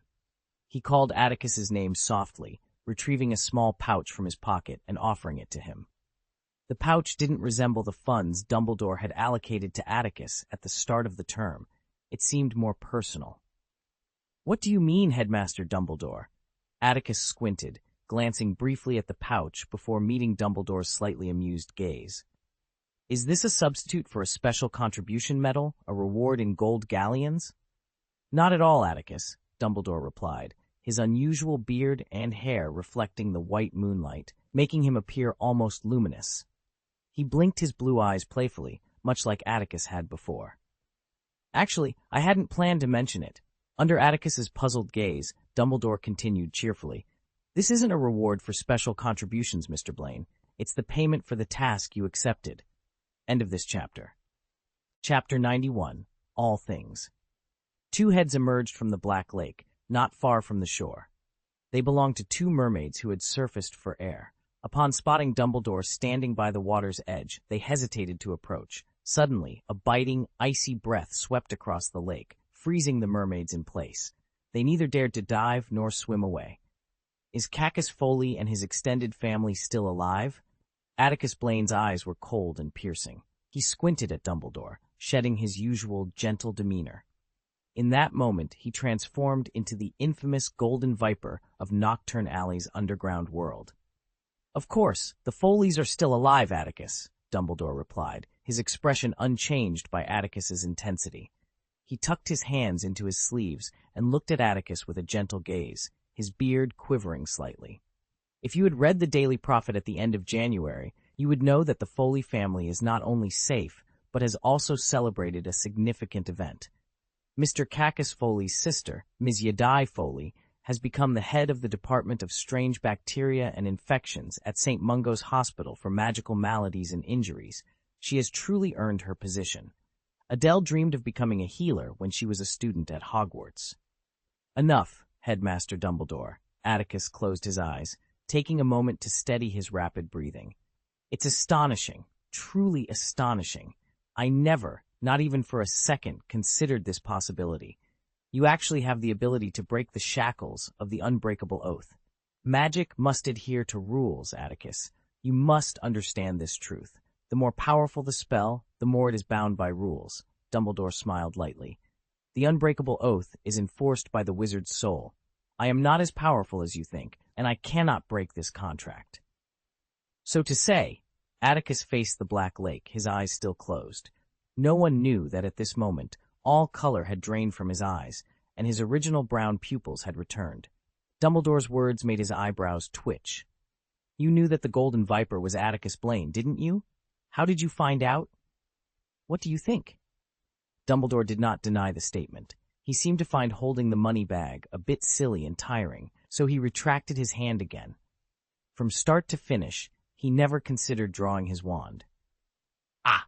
As Atticus opened his eyes, a sudden gust of wind bent the trunks of a row of willow trees on the shore. The small section of the lake in front of them visibly trembled, causing the two frightened mermaids to flip upright, their eyes rolling as their powerless bodies rose and fell with the increasingly turbulent waves. The icy coldness in Atticus's brown pupils was palpable. The corners of his mouth tilted slightly upward, and the defiance surrounding him struggled to withstand Dumbledore's all-encompassing gaze. It's Remus Lupin, isn't it? Atticus's voice was cold and harsh. Among the werewolves, I spared only him. He promised me he wouldn't reveal my true identity to anyone, so I let him go. Now it seems I made a grave mistake. 3 years ago, when Atticus had not been active in the underground world for long, he completed a series of commissions with precision, gaining fame and accumulating some wealth. On that day, while dealing with valuable antiques he had acquired during a commission at the trading market, he was approached by a group of greedy werewolves under Fenrir Greyback. That was the first time. Atticus Blaine fought fiercely in the underground world, where battles were intense and unforgiving. In the heat of combat, he managed to pin 7 or 8 werewolves to the rock wall, ending their lives. The fight raged from the depths of the underground to the surface, culminating in a small square at the entrance to the underground realm, right in front of a statue of Merlin. Atticus emerged victorious, but not without making a critical error. Like many in the underground world, Atticus wore a mask to conceal his identity, but he neglected to use magic for comprehensive protection. During the fierce battle, a werewolf's claws tore his mask, inadvertently revealing his true face. All the werewolves who saw him that day met a bloody end, except for one, Remus Lupin. There were 2 reasons Atticus spared the weary-looking werewolf. First, throughout the battle, Lupin, who was among the werewolves, refrained from attacking Atticus and only defended himself passively. It seemed he was coerced into participating in the werewolves' misdeeds rather than acting of his own volition. A dying werewolf had screamed Lupin's name, pleading for salvation, which stirred a vague memory in Atticus. He recalled that Remus Lupin was a significant character in the grand scheme of things, and sparing him might prevent a catastrophic chain reaction. If Atticus Blaine, who had grown considerably since then, were to face the same situation today, he might still choose to spare Remus Lupin. However, he would likely secure an unbreakable oath, as Cacus had done. But back then, Atticus had just left school and was navigating the dark corners of the magical world for the first time. His lack of experience left room for potential dangers. It was a fortunate mistake, Dumbledore acknowledged, his expression turning solemn. Had you made the right choice that day, Atticus, I fear I would have had to tell Severus that if he wished to see you, it would be in Azkaban. Do you think he's more noble than those werewolves, Dumbledore? Atticus retorted, his voice laced with sarcasm reminiscent of Professor Snape. Do you know how many burglaries Remus Lupin committed with those werewolves, Dumbledore? If I deserve Azkaban, then he should be held accountable too. That was not Remus's intention, Atticus, Dumbledore replied, his voice weary. You and I both know the magical world is rife with prejudice and discrimination.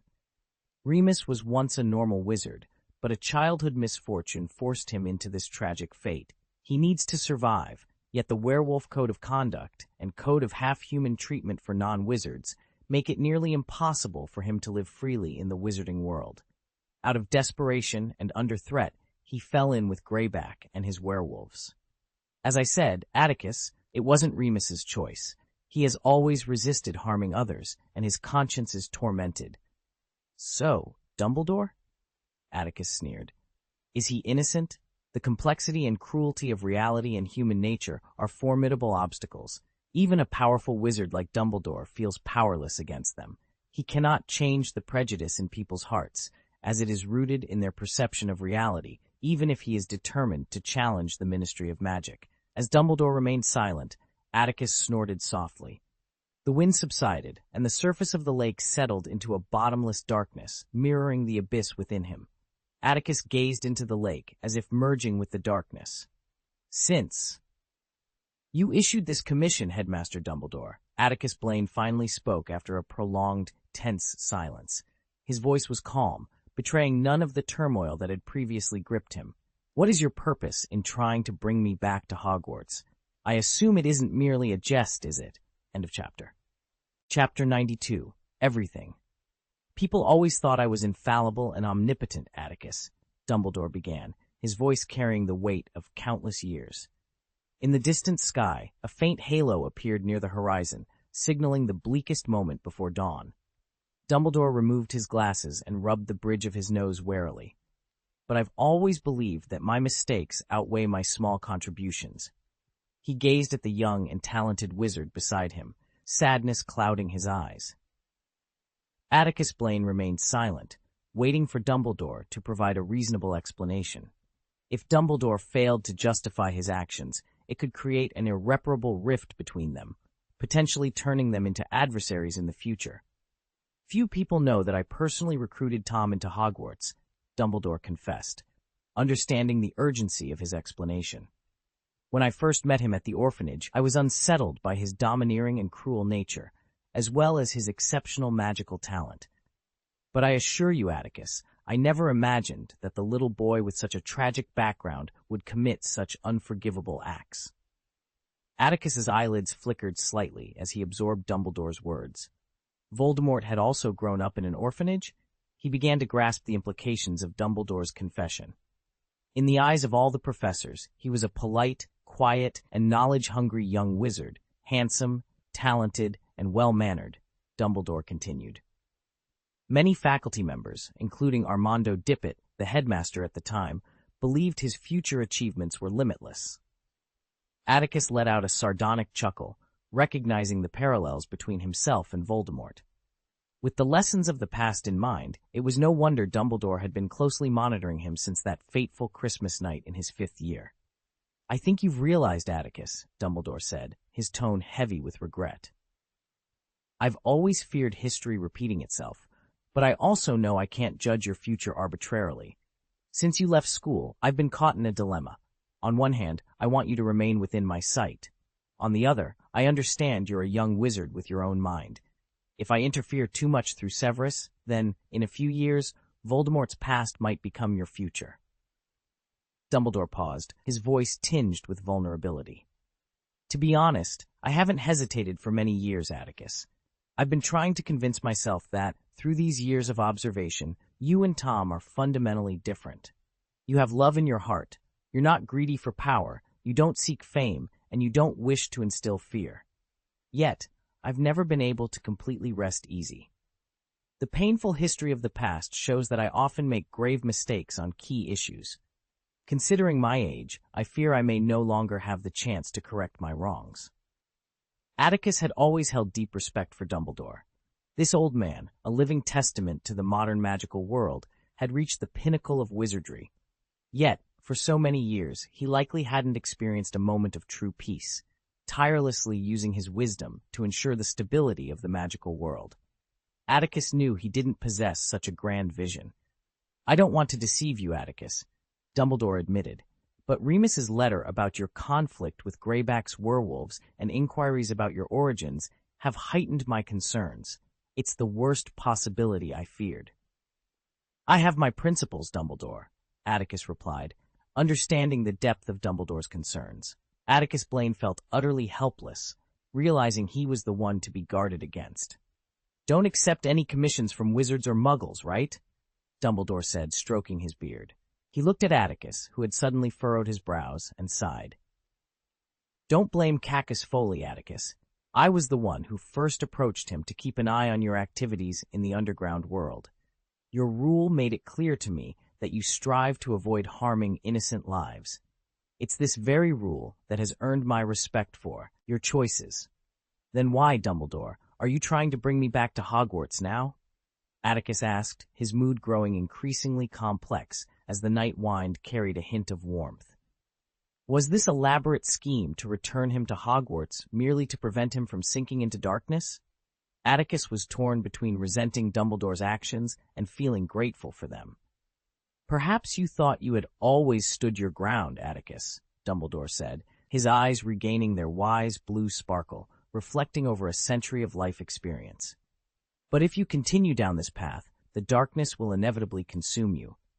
How long has it been since you stood in the light and basked in the sun with everyone else? A sliver of golden light pierced the night sky, reflecting in Atticus's slightly bewildered purple eyes. Amidst the rustling forest, Dumbledore earnestly urged Atticus to remain at Hogwarts as a teacher. Even if he chose not to, Dumbledore hoped Atticus would change his way of life and stop teetering on the edge of light and darkness, for if he continued, he would surely fall into the abyss. The long night would eventually pass, but it had left an indelible mark on many hearts. There was a stir in the castle. Ginny had been rescued, and news of the Chamber of Secrets' closure spread rapidly from the school hospital. "Take Lockhart off the potion, Dumbledore," Atticus said, tossing the glass bottle containing the basilisk to Dumbledore. Ignoring the old man's pained expression, he turned and walked toward the castle. "Wait, Atticus," Dumbledore called after him. He was not an omniscient saint and couldn't predict what kind of person Atticus would become. However, he knew that interfering now would only push this young man with great potential into the abyss. "You deserve it, Atticus," Dumbledore said, handing over a money bag once more. He suppressed his unease and worries, smiling gently. "To be honest, Atticus, although the salary the school board offers me is not low, the expenses for a wizard like me are equally astonishing. I can't spare more galleons to show my gratitude." "What do you take me for, Dumbledore? Someone who only thinks about money?" Atticus glanced at the money bag, but didn't reach for it. "You're not getting any younger, so save this money for your retirement." "Consider it for the children in the orphanage," Dumbledore insisted. Atticus's breathing quickened, and a few black lines appeared on his forehead. This old man seemed to have investigated him thoroughly. If he stayed at Hogwarts, Atticus feared Dumbledore would one day know the color of his underwear. "We're even, Headmaster Dumbledore," Atticus said, taking the purse. He reached into his coat, pulled out something, and tossed it to Dumbledore before striding away. Dumbledore, standing against the wind, silently opened his mouth in shock as he stared at the scorched crown in his palm. P.S. Wishing everyone a happy year of the rabbit and a smooth journey in life, work, and study in the new year. By the way, please subscribe and vote. Atticus Blaine stood at the edge of the bustling marketplace, the vibrant colors of the stalls and the lively chatter of the crowd enveloping him. The air was thick with the scent of spices and freshly baked bread, mingling with the occasional whiff of incense from a nearby vendor. Atticus took a deep breath, savoring the rich tapestry of aromas that painted a vivid picture of the world around him. His eyes scanned the scene, taking in the myriad of people who moved with purpose and energy. Merchants called out their wares, their voices rising above the din, while children darted between the stalls, their laughter ringing like bells. The sun hung high in the sky, casting a warm glow over the market and illuminating the vibrant fabrics that adorned the stalls. Atticus adjusted the strap of his satchel, feeling the reassuring weight of his belongings against his side. He had come to this place seeking something elusive, a whisper of a clue that might lead him closer to the answers he sought. His Arnie had been long and fraught with challenges, but he remained undeterred, driven by a determination that burned brightly within him. As he moved through the crowd, Atticus's keen eyes caught sight of a familiar face, a contact he had hoped to find. The man stood by a stall laden with exotic fruits, his expression one of quiet contemplation. Atticus approached with measured steps, weaving through the throng with practiced ease. "Good day, Atticus," the man greeted, his voice low and steady. "I see you've made it here in one piece." Atticus nodded, a faint smile playing on his lips. "Indeed, I have. And I trust you have news for me?" The man gestured for Atticus to follow him to a quieter corner of the market, away from prying ears. As they walked, Atticus felt a sense of anticipation building within him, the promise of new information igniting a spark of hope. Once they reached a secluded spot, the man turned to face Atticus, his expression serious. "I've heard whispers of what you seek. It's not much, but it might be enough to set you on the right path." Atticus listened intently as the man spoke, his words weaving a tapestry of intrigue and possibility. Each piece of information was a thread, and Atticus knew that with patience and perseverance, he could unravel the mystery that lay before him. As the conversation drew to a close, Atticus thanked the man, his resolve stronger than ever. He knew the road ahead would be challenging, but he was ready to face whatever lay in his path. With a final nod, he turned back toward the heart of the market, his mind already racing with plans and possibilities. The sun continued its journey across the sky, casting long shadows over the bustling marketplace. Atticus Blaine walked with purpose, his heart filled with determination and a newfound sense of hope. The answers he sought were out there, waiting to be discovered, and he would not rest until he found them. Chapter 93. The End. Atticus Blaine was jolted awake by a rapid knock on the door. He rubbed his tired eyes, glanced out the window, and saw the brilliant sun hanging high in the sky, casting a golden glow across the office floor. Dust motes floated lazily in the air, creating a serene atmosphere. Atticus tidied himself up a bit, muttering in mild annoyance as he made his way to the door. "Professor Blaine, everything is sorted out. It's Lucius Malfoy, Dobby is free, and the diary was in Lucius's bag with Ginny. Headmaster Dumbledore has been reinstated by the school board, and Lucius has been expelled from it." Harry exclaimed excitedly, standing outside the door, his words tumbling over each other in his excitement. Atticus ruffled his messy hair and took a deep breath, marveling at the boundless energy of these young wizards. "That's very welcome news, Potter. Is Hagrid back?" Atticus asked, blinking sleepily, his tone indifferent. He had received a political education on love and courage in Dumbledore's office earlier that morning, and the effect was profound. Harry, eager to face the basilisk again, hesitated, sensing that Professor Blaine's tone wasn't particularly joyful. "The Ministry of Magic has released Hagrid. Professor Blaine, they're watching the basilisk in the courtyard. Headmaster Dumbledore asked me to tell you that the Minister of Magic wishes to speak with you personally," Harry said eagerly. Atticus sighed helplessly, closing his eyes and rubbing his temples. "Understood. You go back to your duties, Potter. I need to freshen up first. This appearance isn't suitable for meeting someone as important as the minister." As Harry left, a puzzled expression lingered on his face. Why did Professor Blaine seem in a less than cheerful mood after dispelling the last shadow that had loomed over the young wizards this year?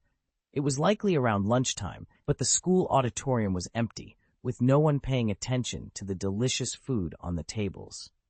Almost everyone in the school was gathered in the courtyard, even perched on trees and the tops of corridors, eager to witness the spectacle. When Atticus appeared at the door, a sudden eruption of applause and cheers nearly shook the entire castle. People gazed at Atticus with awe, as if witnessing the rise of a new star. With saliva pooling in his mouth, Atticus swallowed the bread he had hastily grabbed from the long table in the auditorium, his eyebrows raised in surprise. "Come here, Atticus." Professor McGonagall, standing in the center of the crowd, called out, waving her arms. Her eyes sparkled, and she blew her nose vigorously. The crowd parted, revealing Dumbledore and the school's professors standing before a cage containing the basilisk, subdued by Dumbledore himself. As Atticus made his way through the crowd, the Weasley twins shouted their gratitude. "You saved Ginny and Ron, Professor. We can't thank you enough." Fred and George had never spoken so earnestly to anyone before. Atticus smiled and nodded at the twins, striding confidently toward Dumbledore, who stood with a smile, his hands folded over his stomach. "What did you tell everyone?" Atticus inquired. "Just the truth, Atticus," Dumbledore replied, his eyes twinkling.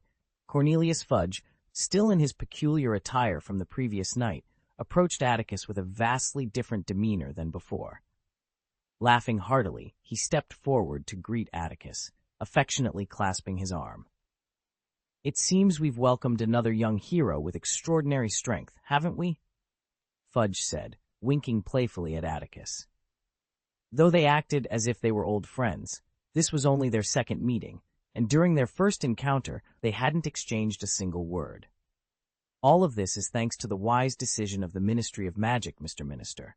After all, the school board followed the ministry's advice and sent me back to Hogwarts to handle the Chamber of Secrets incident." "Oh, ahem, of course no. I mean, it's ultimately your doing, Atticus." The smile on Fudge's round face faltered for a moment, but the gleam in his eyes was unmistakably eager. He clapped Atticus Blaine on the shoulder with enthusiasm, his grin as radiant as a blooming chrysanthemum. "The Ministry of Magic played only a minor role." "Tsk, dirty politics," George Weasley muttered under his breath, glaring at Cornelius Fudge with disdain. Percy, standing in front of him, shot him a stern look, ordering him to be quiet. He then turned his attention back to Professor Blaine and Minister Fudge, listening intently and trying to absorb the art of politics. "Nothing, Atticus." Fudge continued to laugh, as if enchanted by a happiness spell. "A Merlin Order of Merlin, 3rd and 2nd class, is well deserved for your efforts. You saved the lives of several young wizards, ended a threat that has haunted Muggle-born children for centuries, and even donated this invaluable basilisk to the ministry. We have no objections, and the process can be expedited. I'll arrange for someone to deliver the badge tomorrow." Fudge lowered his voice to a whisper only Atticus could hear. "Just mention it casually in your next interview."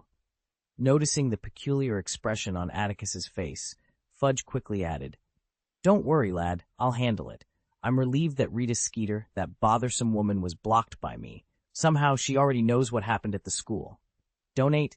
Atticus cast a discreet glance at Dumbledore, but Dumbledore's twinkling eyes revealed nothing. "I'll speak with Rufus if you'd like," Fudge continued, his arm seemingly glued to Atticus's. "I believe you'd make an excellent Auror, Atticus. You could be Rufus's right-hand man. Let me share a secret. Rufus isn't getting any younger, and he might not be able to continue for long. If you excel as an Auror, perhaps I can." Several professors exchanged looks of disdain at Fudge's words, but given the setting, they remained silent. "I will seriously consider your suggestion, Mr. Minister," Atticus replied politely. He then pointed at Hagrid, who was lying on a cage, trying to squeeze through the bars, and asked curiously, "Why do you look unhappy about being free, Hagrid?" "You shouldn't have hit it so hard, Professor Blaine." Hagrid wiped away his tears and turned to stare at him sadly. "Look at this poor little guy. It seems to have suffered quite a bit. Also," Hagrid glanced at Dumbledore and the somewhat apologetic Fudge, "can't you really leave this poor little creature in my care? With all due respect, Mr. Minister, since Mr. Scamander retired, there aren't many in the department for the regulation and control of magical creatures who know how to handle it." End of this chapter. Chapter 94, The Eve. A grand celebration dinner was in full swing in the auditorium. The 4 long tables, usually aligned side by side, had been rearranged into a square formation. The kitchen elves had outdone themselves, and the tables were laden with an array of mouth-watering dishes. Professors mingled freely with the young wizards, engaging in cheerful conversations. Professor McGonagall turned a blind eye as the Weasley twins mischievously swapped the students' fruit juice with butterbeer. Snape, with a somber expression, seemed to be consoling Draco. In a moment of spontaneity, Professors Flitwick and Sprout even performed a waltz, much to the delight of the crowd. "Actually, I've noticed something was amiss with that bathroom." Lockhart, who had been absent for 2 months, made an unexpected appearance despite Madame Pomfrey's advice against it. He was pale and leaned heavily on the table for support, yet he maintained his smile, trying to match the brilliance of the ceiling's lights. "But I don't think it's gentlemanly to intrude into a girl's bathroom." "How dare he say that?" Harry fumed, his face turning a shade of blue while Dean beside him wore a look of disgust. "Where did Professor Blaine go?" Hermione, disheartened by Lockhart's antics, scanned the room for the young, frail figure. "He and Headmaster Dumbledore left halfway," Neville replied. Harry and Hermione exchanged glances, both feeling a twinge of disappointment. After a brief conversation, they gathered some food and left the auditorium to visit Ron in the school hospital. On the 8th floor of the castle, Atticus Blaine led Dumbledore to a smooth door set into the wall opposite the tapestry of Barnabas being clubbed by a troll. Back then, I often practiced magic or brewed potions in secluded classrooms around the castle. From the 2nd semester of my 5th year, you and Professor Snape kept a close watch on me. Once, Professor Snape seemed to catch the scent of the potion I was carrying, but he didn't mention it. Out of caution, I sought a safe place to store my potions. While wandering here, I stumbled upon this remarkable room. Squeak! The room was as vast as a cathedral, its surroundings resembling a cityscape. The towering walls were composed of items hidden by countless students long gone. Most of these items were essentially junk: expired potions, moldy food, crumbling bookshelves, old textbooks, and more. Atticus led Dumbledore deeper into the maze-like junkyard until they reached an old cabinet with a blistered surface. Atop it sat a bust of a wizard with pockmarked cheeks, a clear circular indentation visible on the dusty old wig on its head. "Here, this is it," Atticus said, raising his chin and speaking to Dumbledore with a solemn expression. Dumbledore held the broken crown Atticus had given him the previous night. He glanced briefly at the statue before turning his attention to the room. "It's indeed a good hiding place. I can probably guess when Tom hid the diadem here," Dumbledore murmured. "Honestly, Atticus, you've done me a great favor. I've suspected for years that Voldemort split his soul, and I believed he might have done it more than once, but I never had proof. You've confirmed 2 long-standing doubts in my heart in one day." Despite his words, Dumbledore showed no sign of relief. Instead, his shoulders were slightly hunched, and the weight of the situation seemed to press heavily on his brow. Atticus understood why Dumbledore appeared this way. It was indeed a daunting task. To destroy Voldemort, they first had to destroy his Horcruxes. But who knows how many times that lunatic Voldemort has split his soul? Theoretically, there's no upper limit to the number of times a soul can be divided. As long as the fragmented soul can sustain the body's activities, it could be split dozens or even hundreds of times. However, in reality, a human soul isn't that powerful. It's like a piece of paper that can be folded countless times in theory, but in practice, it becomes unmanageable after just a few folds. So, Atticus Blaine ignored Dumbledore, who was lost in thought, and walked straight toward the exit. "If you truly believe I've provided some insignificant help, Headmaster Dumbledore, please don't keep staring at me all day. It would be quite distressing." Although Ron's arm muscles were torn by the basilisk's fangs, thanks to Fawkes's tears and Madame Pomfrey's expert care, his bandaged arm could move, albeit like a mummy's. He leaned against the pillow, listening as Harry recounted Lockhart's boasts, his nose wrinkling in disbelief. "Him Harry!" Ron exclaimed, breathless.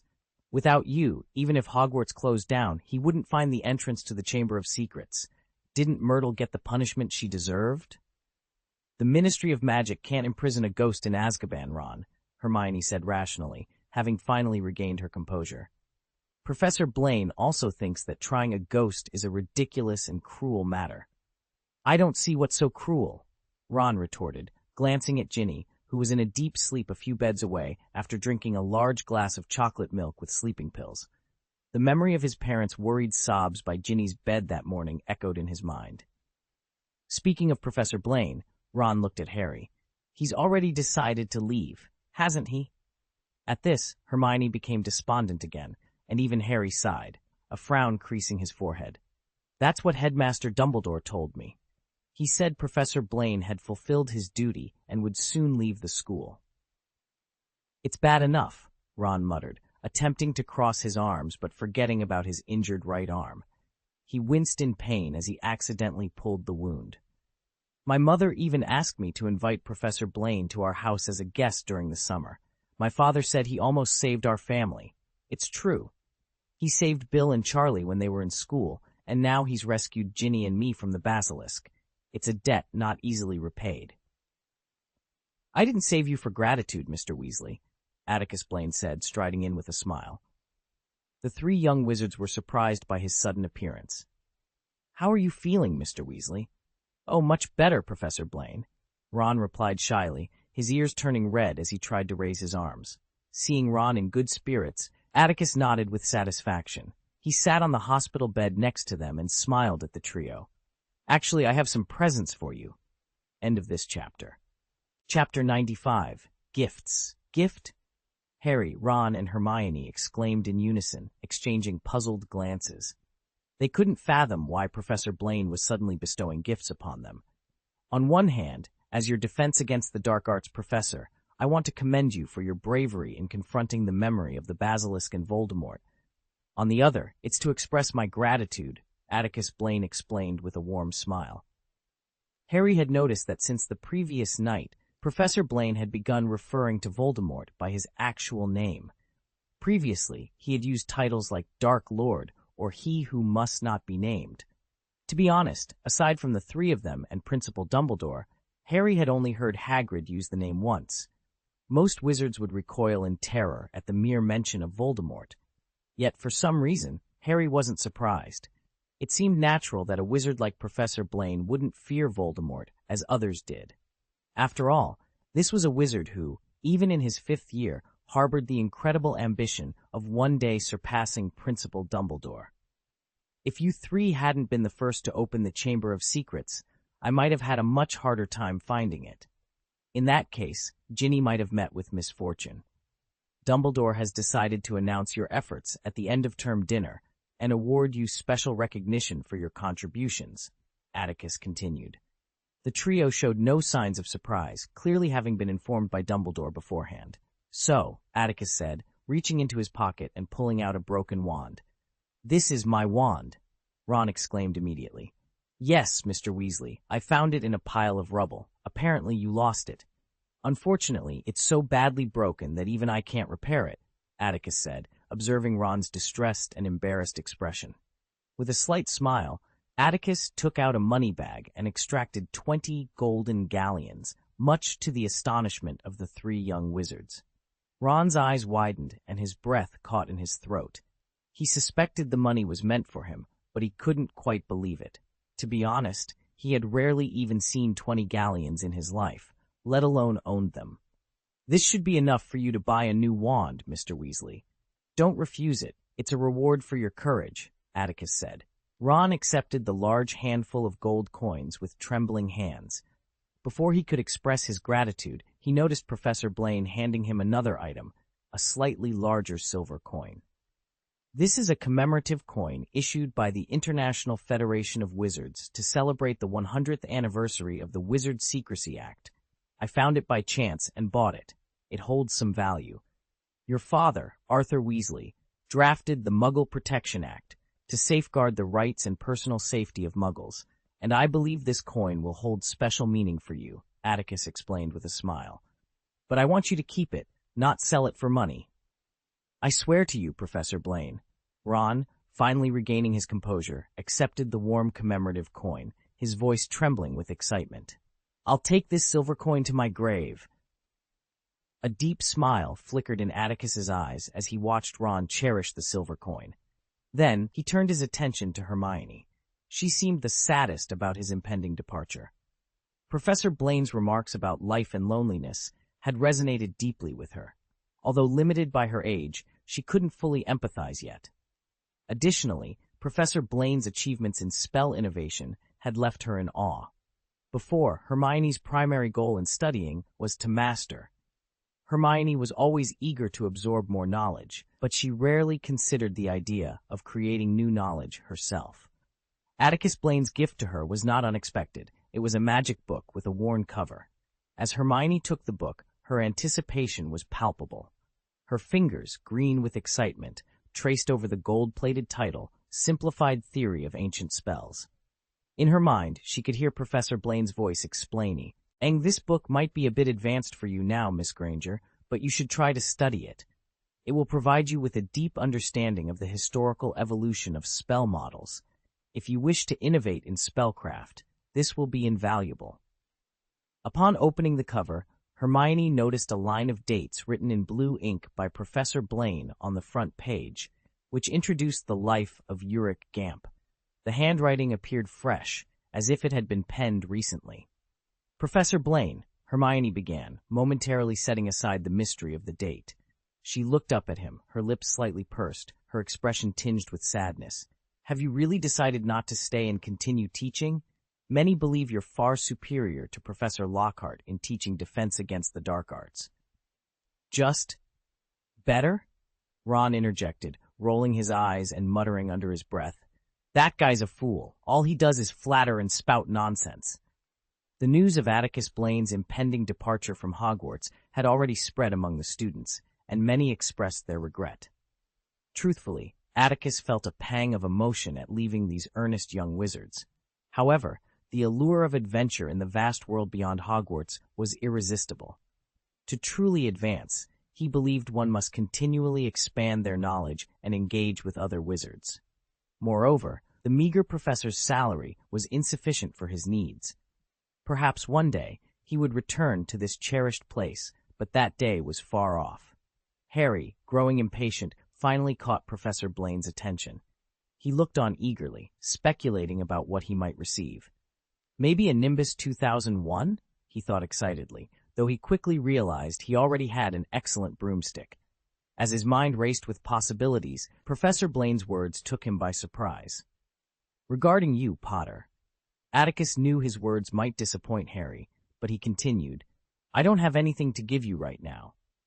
Both Hermione and Ron were taken aback. They glanced at Harry, whose eyes were wide with disappointment, then back at Professor Blaine, puzzled as to why Harry was being left out. After all, Harry had been the first to discover the location of the Chamber of Secrets, and if anyone deserved a reward, it was him. "Or perhaps I do have something for you, Potter, but it will take some time," Professor Blaine added. Harry blinked, trying to grasp the professor's meaning. Suddenly, he exclaimed with hope, "Professor, does that mean you'll return to Hogwarts?" Both Hermione and Ron held their breath, eyes fixed on Professor Blaine, yearning for a positive response. "I suppose so," Atticus replied with a wry smile. He stood up, turned towards the door, and waved his arms above his head. "I'll probably stay a few more days, but I won't say goodbye to each of you individually. I wish you all a happy life." End of this chapter. Chapter 96. Courses. Fudge kept his promise, and early the next morning, he arranged for a gleaming golden Merlin medal to be delivered.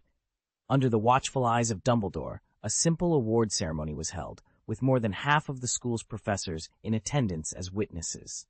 The Merlin medal holds significant prestige in the European magical world. In the British Ministry of Magic, holders of the second-level medal and above automatically become honorary members of the Wizengamot Tribunal, granting them the right to vote in trials. This is a remarkable privilege, meaning that even in the presence of high-ranking ministry officials, Atticus Blaine commands considerable respect. Although Atticus has many ways to ensure these officials treat him with deference, a respectable public identity is always beneficial. However, Atticus underestimated the public's curiosity about the basilisk, a creature of ancient legend linked to one of Hogwarts' great founders. According to Dumbledore, in just one day, Fudge received nearly 1,000 letters, all requesting the Ministry of Magic to publicly exhibit the basilisk. The Daily Prophet dispatched a team of reporters for urgent interviews. Many magical creature experts, including the renowned author of Fantastic Beasts and Where to Find Them, Mr. May, Newt Scamander, expressed their intent to attend the exhibition. Fudge sent an invitation to Atticus through Dumbledore, hoping he would attend the exhibition as a special guest and acknowledge the significant role played by the Ministry of Magic in this event. However, Atticus declined with a dismissive glance. "I think this is a once-in-a-lifetime opportunity, Atticus," exclaimed Lockhart, who had been absent from the public eye for some time. He nearly knocked over Professor Flitwick in his enthusiasm. Thanks to Madame Pomfrey's meticulous care, his teeth still shone brightly. "I can attend the exhibition with you, Atticus, and teach you some valuable tips on maintaining a perfect public demeanor and creating buzz." Atticus thought to himself that Lockhart might benefit more from learning how to befriend Dementors, and deftly avoided his entanglement. Although Atticus was not a Gryffindor student, he was still a part of Hogwarts. Professor McGonagall covered her mouth, her eyes red with pride as she looked at Atticus. Ahem, Professor McGonagall, Atticus said with a shy smile. When will it be convenient for you to arrange my salary? This only made Professor McGonagall's eyes redden further. Snape stood silently by himself, observing the young Atticus as he joked with everyone. Unconsciously, a slight smile appeared at the corners of his usually stern mouth. You can all have brighter lives, Severus, Dumbledore said softly as he approached. We can't change the tragic events of the past, but the future is always open to choice, Severus, if you want.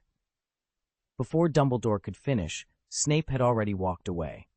Lockhart had been bedridden for nearly 2 months and would need a few more days to fully recover. Thus, Atticus continued to teach the Defense Against the Dark Arts course for the final week. During a senior Defense Against the Dark Arts practice class, Atticus led a shirtless, middle-aged man with a grim and terrifying expression to the Quidditch pitch. Most students looked puzzled, though a few senior Hufflepuff girls giggled at the man's muscular chest. What followed could only be described as utterly tragic. When the middle-aged man transformed before their eyes, revealing a fearsome wolf's head baring his teeth. His ferocious canine teeth gleamed as he hissed with murderous intent and violence. Nearly half of the senior wizards on the brink of graduation were so terrified that they collapsed onto the lawn, paralyzed and unable to move. Those who could still muster the strength to flee did so on all fours, desperately scrambling for their lives. "Hey, come back, little ones," Atticus Blaine called out, his voice booming across the field. "I already explained in class how to handle this situation. Perhaps if you all work together, and if I manage to bring him down, I'll inform Professor Lockhart that you can earn an O in your Defense Against the Dark Arts final exam." Despite the chaos, Atticus's encouragement had some effect. A few young wizards, trembling, raised their wands in a feeble attempt to ward off the approaching werewolf. Its black fur bristled menacingly. Oliver Wood from Gryffindor cast a stunning spell, but the red light, as thick as a willow branch, missed the werewolf entirely and instead struck Marcus Flint, who was fleeing in another direction. Whether this was an act of public revenge was anyone's guess. "I told you so," Atticus sighed helplessly. The magic resistance of a werewolf's fur is exceptional, even among magical creatures. It's difficult for a young wizard to maintain a clear mind when casting spells strong enough to subdue a werewolf.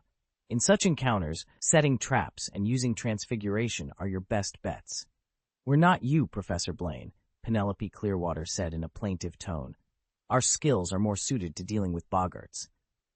"Oh, those things are just for scaring children."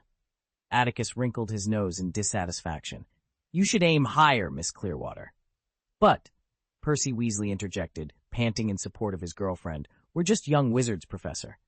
In the end, none of the senior students could inflict any real harm on the werewolf that Atticus had conjured from a chair. To be honest, this left him a bit disappointed.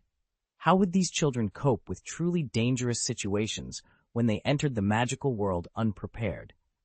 Over the past 2 months of his teaching career, Atticus had discovered many talented young wizards. Potter, with his quick reflexes and keen intuition for danger, stood out. Hermione's thirst for knowledge and competitive spirit promised great achievements.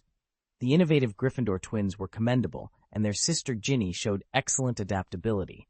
Neville's ability to shine under pressure was noteworthy. Ravenclaw's Luna Lovegood, Slytherin's Blaise Zabini, Theodore Nott, and even Draco Malfoy were all promising talents. Sadly, each of them had significant flaws. From Atticus's perspective, they could become excellent wizards, but reaching the level of himself or Professor Snape seemed unlikely. However, everyone has different aspirations. The Weasley twins, for instance, clearly aimed to excel in creating humorous products. Not everyone shared Atticus's ambition to become a powerful wizard from the moment he discovered the magical world. "I know what kind of wizard I want to be in the future, and I've been striving to move in that direction," Atticus mused late on a Friday night. He glanced around his empty office, smiled softly, and whispered to himself before picking up his suitcase and closing the office door. End of this chapter. Chapter 97. I remember the night I returned to Hogwarts, and you were here to greet me, Professor. Atticus Blaine recalled. The sky had been blanketed with snow when he arrived, and now, as he prepared to leave, he was cloaked in starlight. He stood still, gazing at Snape, who leaned against the giant iron gate of Hogwarts School of Witchcraft and Wizardry beneath the ancient wild boar sculpture, a faint smile playing on his lips. Otherwise, Snape straightened up, sneering. "Do you expect someone to throw you a grand farewell dinner, Atticus?" Atticus smiled but remained silent. Under the brilliant canopy of stars, the two faced the refreshing breeze, their eyes fixed on the old castle standing proudly on the high ground, the edge of the forbidden forest, the warm glow of Hagrid's hut, and the vast playground. The breeze rustled through the tall trees, singing a cheerful tune. Atticus felt a momentary trance, as if he glimpsed the essence of eternity. "Have you been working for Headmaster Dumbledore?" Atticus asked, breaking the silence. It was unlikely that Snape, who was notoriously reticent in private, would initiate conversation. Since Voldemort's fall, Snape had been the enigmatic figure of Hogwarts. As the potions master, he had indeed been working for Dumbledore, but Atticus's question hinted at something deeper. Snape, understanding this, responded with a slight nasal tone, affirming the unspoken truth. A wry smile tugged at the corners of Atticus's mouth. He shook his head and gestured toward the 8th floor office, where candlelight flickered. "For what?" Snape's eyes, usually dark and inscrutable, now showed a flicker of hesitation. He surveyed the school grounds, each plant and tree, as if a volcano of emotions erupted within him. Pain, helplessness, loss, hatred. Words failed him, and though he felt an urge to confide in the remarkable young man beside him, who had witnessed his journey, the words dissolved into silence. "For redemption," Snape finally said, his voice indifferent. Apart from Dumbledore, this was the first time Snape had stripped away the layers of magic and soul, revealing his truest self. Atticus gazed at the stars, countless as the sands of the Ganges, and listened to Snape's answer. He was not surprised. Human emotions are perhaps the most complex phenomena in the world, and the notion of perfectly concealing one's heart is absurd. "I have some thoughts about life," Atticus began, his words seemingly out of nowhere. Snape instinctively prepared to retort with sarcasm, to remind both of their age difference. But when his eyes met Atticus's, filled with a gleaming wisdom, Snape paused. How could a young man in his early 20s possess such depth? "I have traversed the cycles of the world," Atticus whispered, leaving Snape puzzled. He stared blankly, unsure how to interpret the statement. Perhaps Atticus referred to his journey from the Muggle world into the wizarding realm. Atticus closed his eyes warily, and after a moment, reopened them, his turbulent soul now calm. "I have witnessed the most terrifying and selfish darkness of the human heart, and I have also been bathed in the brilliance of a pure soul. Severus, for everyone, life is only once." It was the first time Snape heard Atticus address him by his first name, yet strangely, he felt no offense, no anger. Instead, there was a sense of rightness, a feeling that made him overlook the profundity of Atticus's words. "Those painful pasts shouldn't be the chains that bind us from moving forward. Those who have protected us with their lives wouldn't want to see us burdened with." Immersed in memories and unable to escape, Severus found himself trapped in a cycle of pain. "Severus, compared to atonement, don't you think that living well is a more fitting tribute to those who sacrificed?" Atticus Blaine asked gently. "You don't know what I've been through, Atticus," Snape replied, his voice hoarse and filled with despair, like the desperate cries of an explorer lost in the desert. "There are many in this world who have lost everything, Severus. The dead are gone, and the lost will never return. Don't let yourself be consumed by self-blame and hatred," Atticus urged, glancing once more at the office on the 8th floor of the castle. He suddenly smiled. "How many heart-wrenching losses do you think a wizard like Dumbledore has endured in his life, "I'm not him, Atticus." Snape's voice trembled, more a sob than a statement. He lowered his head, as if trying to justify himself, yet also attempting to convince himself. "The great Dumbledore, the omnipotent Dumbledore, admired by everyone, but I am just an ordinary person." Atticus often found himself conflicted about Dumbledore's presence. On one hand, he acknowledged the indelible contributions Dumbledore had made for the peace and stability of the European magical world. On the other hand, he felt that Dumbledore's towering presence was like a mountain weighing on the hearts of every wizard, stifling their ambition to surpass him. In some ways, Dumbledore's very existence seemed to limit the development of the wizarding world. Severus, standing before him, had privately expressed his disdain for Dumbledore many times, acting rebelliously. Yet, when faced with his own heart, he instinctively believed that Dumbledore was insurmountable, both in magical prowess and wisdom. Atticus didn't naively believe he could persuade Severus to let go of his 2-decade-long obsession. He simply hoped to plant a seed in this man, who deserved love and acceptance from the world. In time, this seed might take root, sprout, and bear fragrant, pleasant fruit. "Well then, for now, Professor Snape," Atticus said, the twilight aura around him dissipating. He was once again the exceptional young wizard, full of strength, beauty, and infinite potential for the future. Snape knew their conversation was drawing to a close. With difficulty, reason slowly regained control of his mind. He pursed his lips, wanting to say some parting words, but he was not as skilled with words as he was with potions. Before he could think of what to say, Atticus opened his suitcase, pulling out a large stack of thick parchment and handing it to him.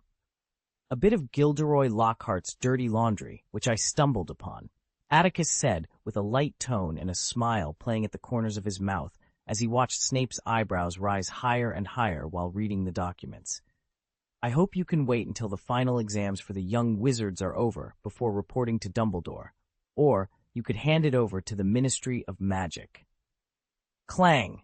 The heavy iron door of Hogwarts closed with a resounding clash of metal.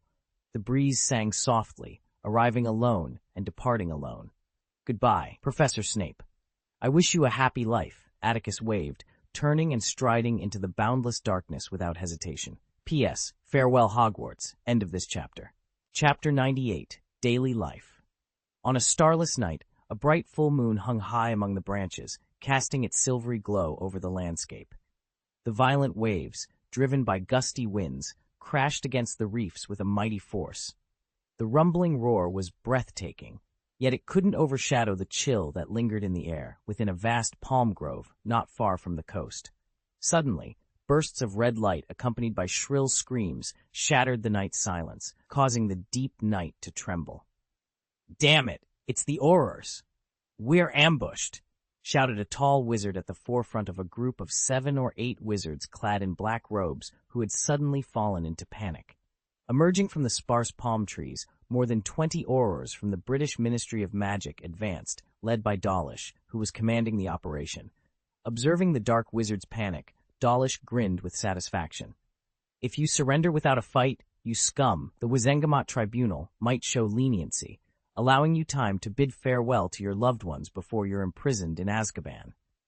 The area had been sealed with an anti-apparition spell, making escape impossible.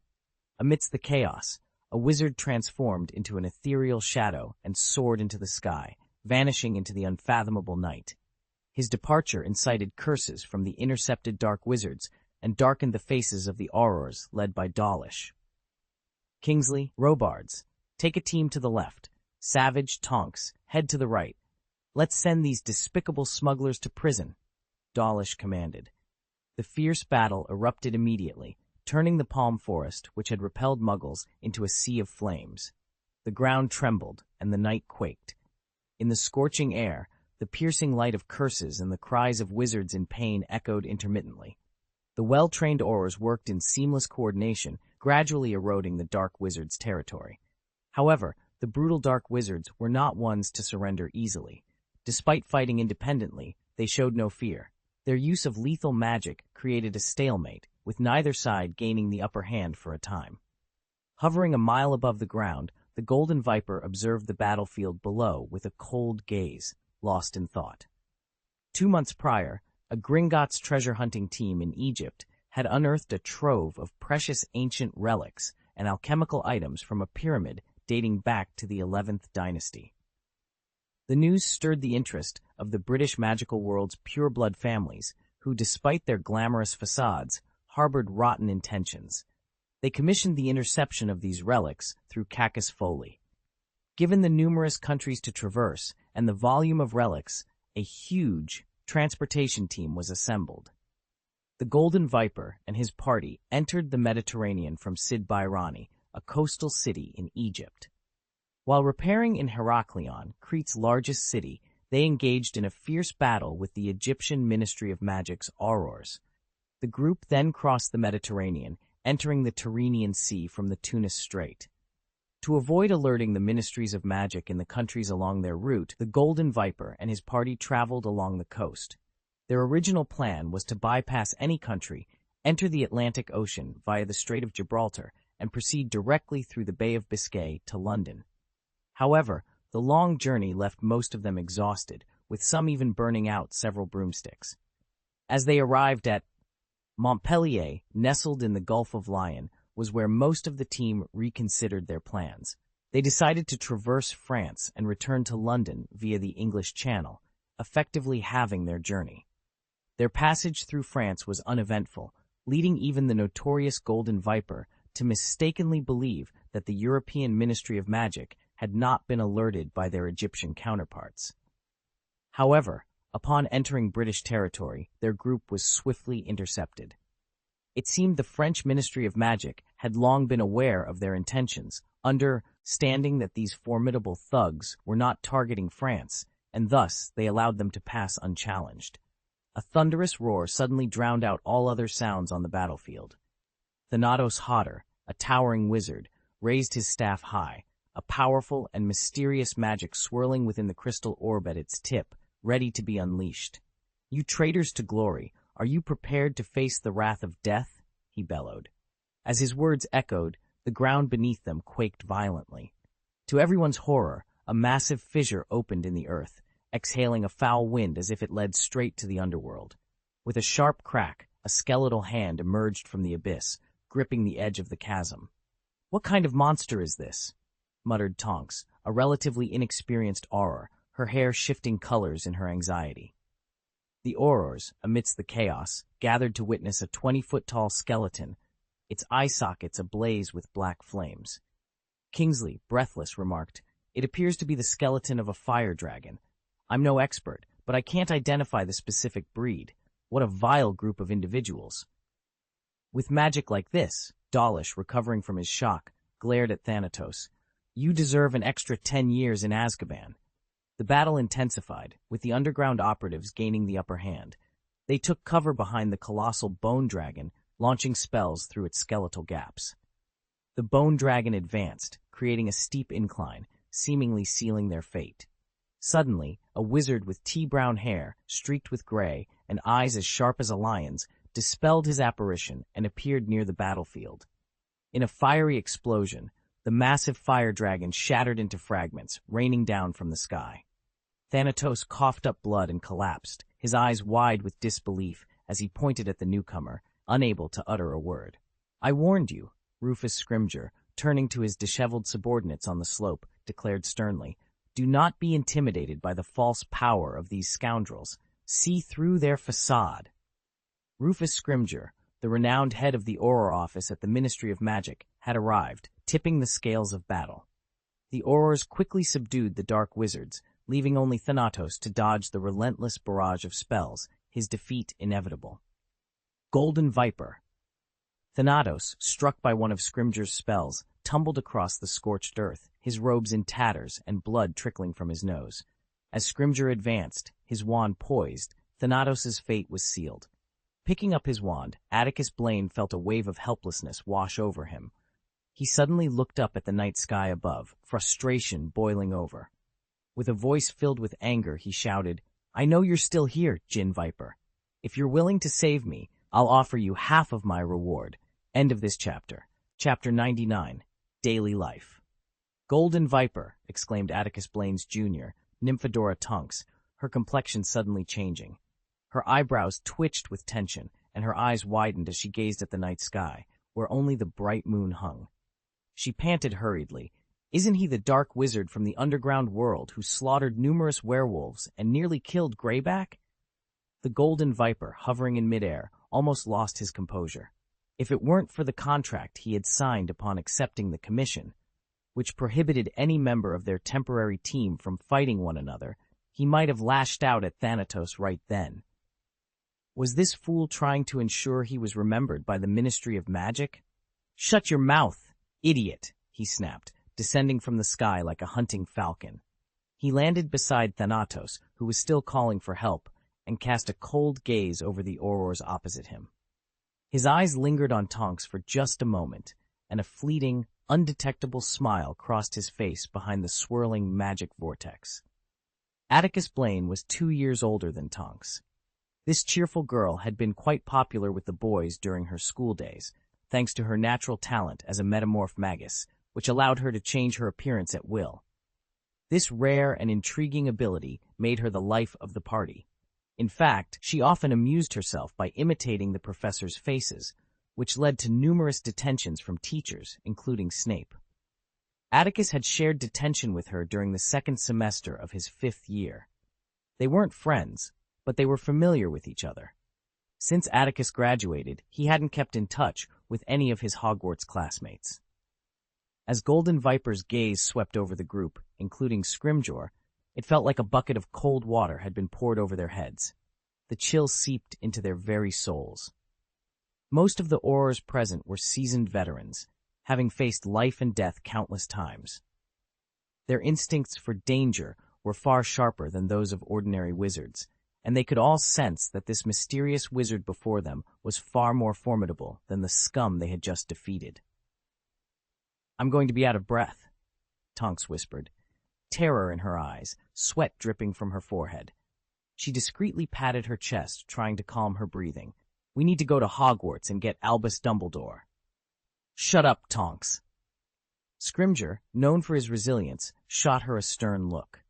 He met Golden Viper's calm gaze with one of his own, though his mind was a whirlwind of thoughts.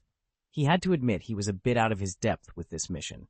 He hadn't anticipated encountering such a dangerous individual among the smugglers. "Could you pretend you haven't seen us tonight?"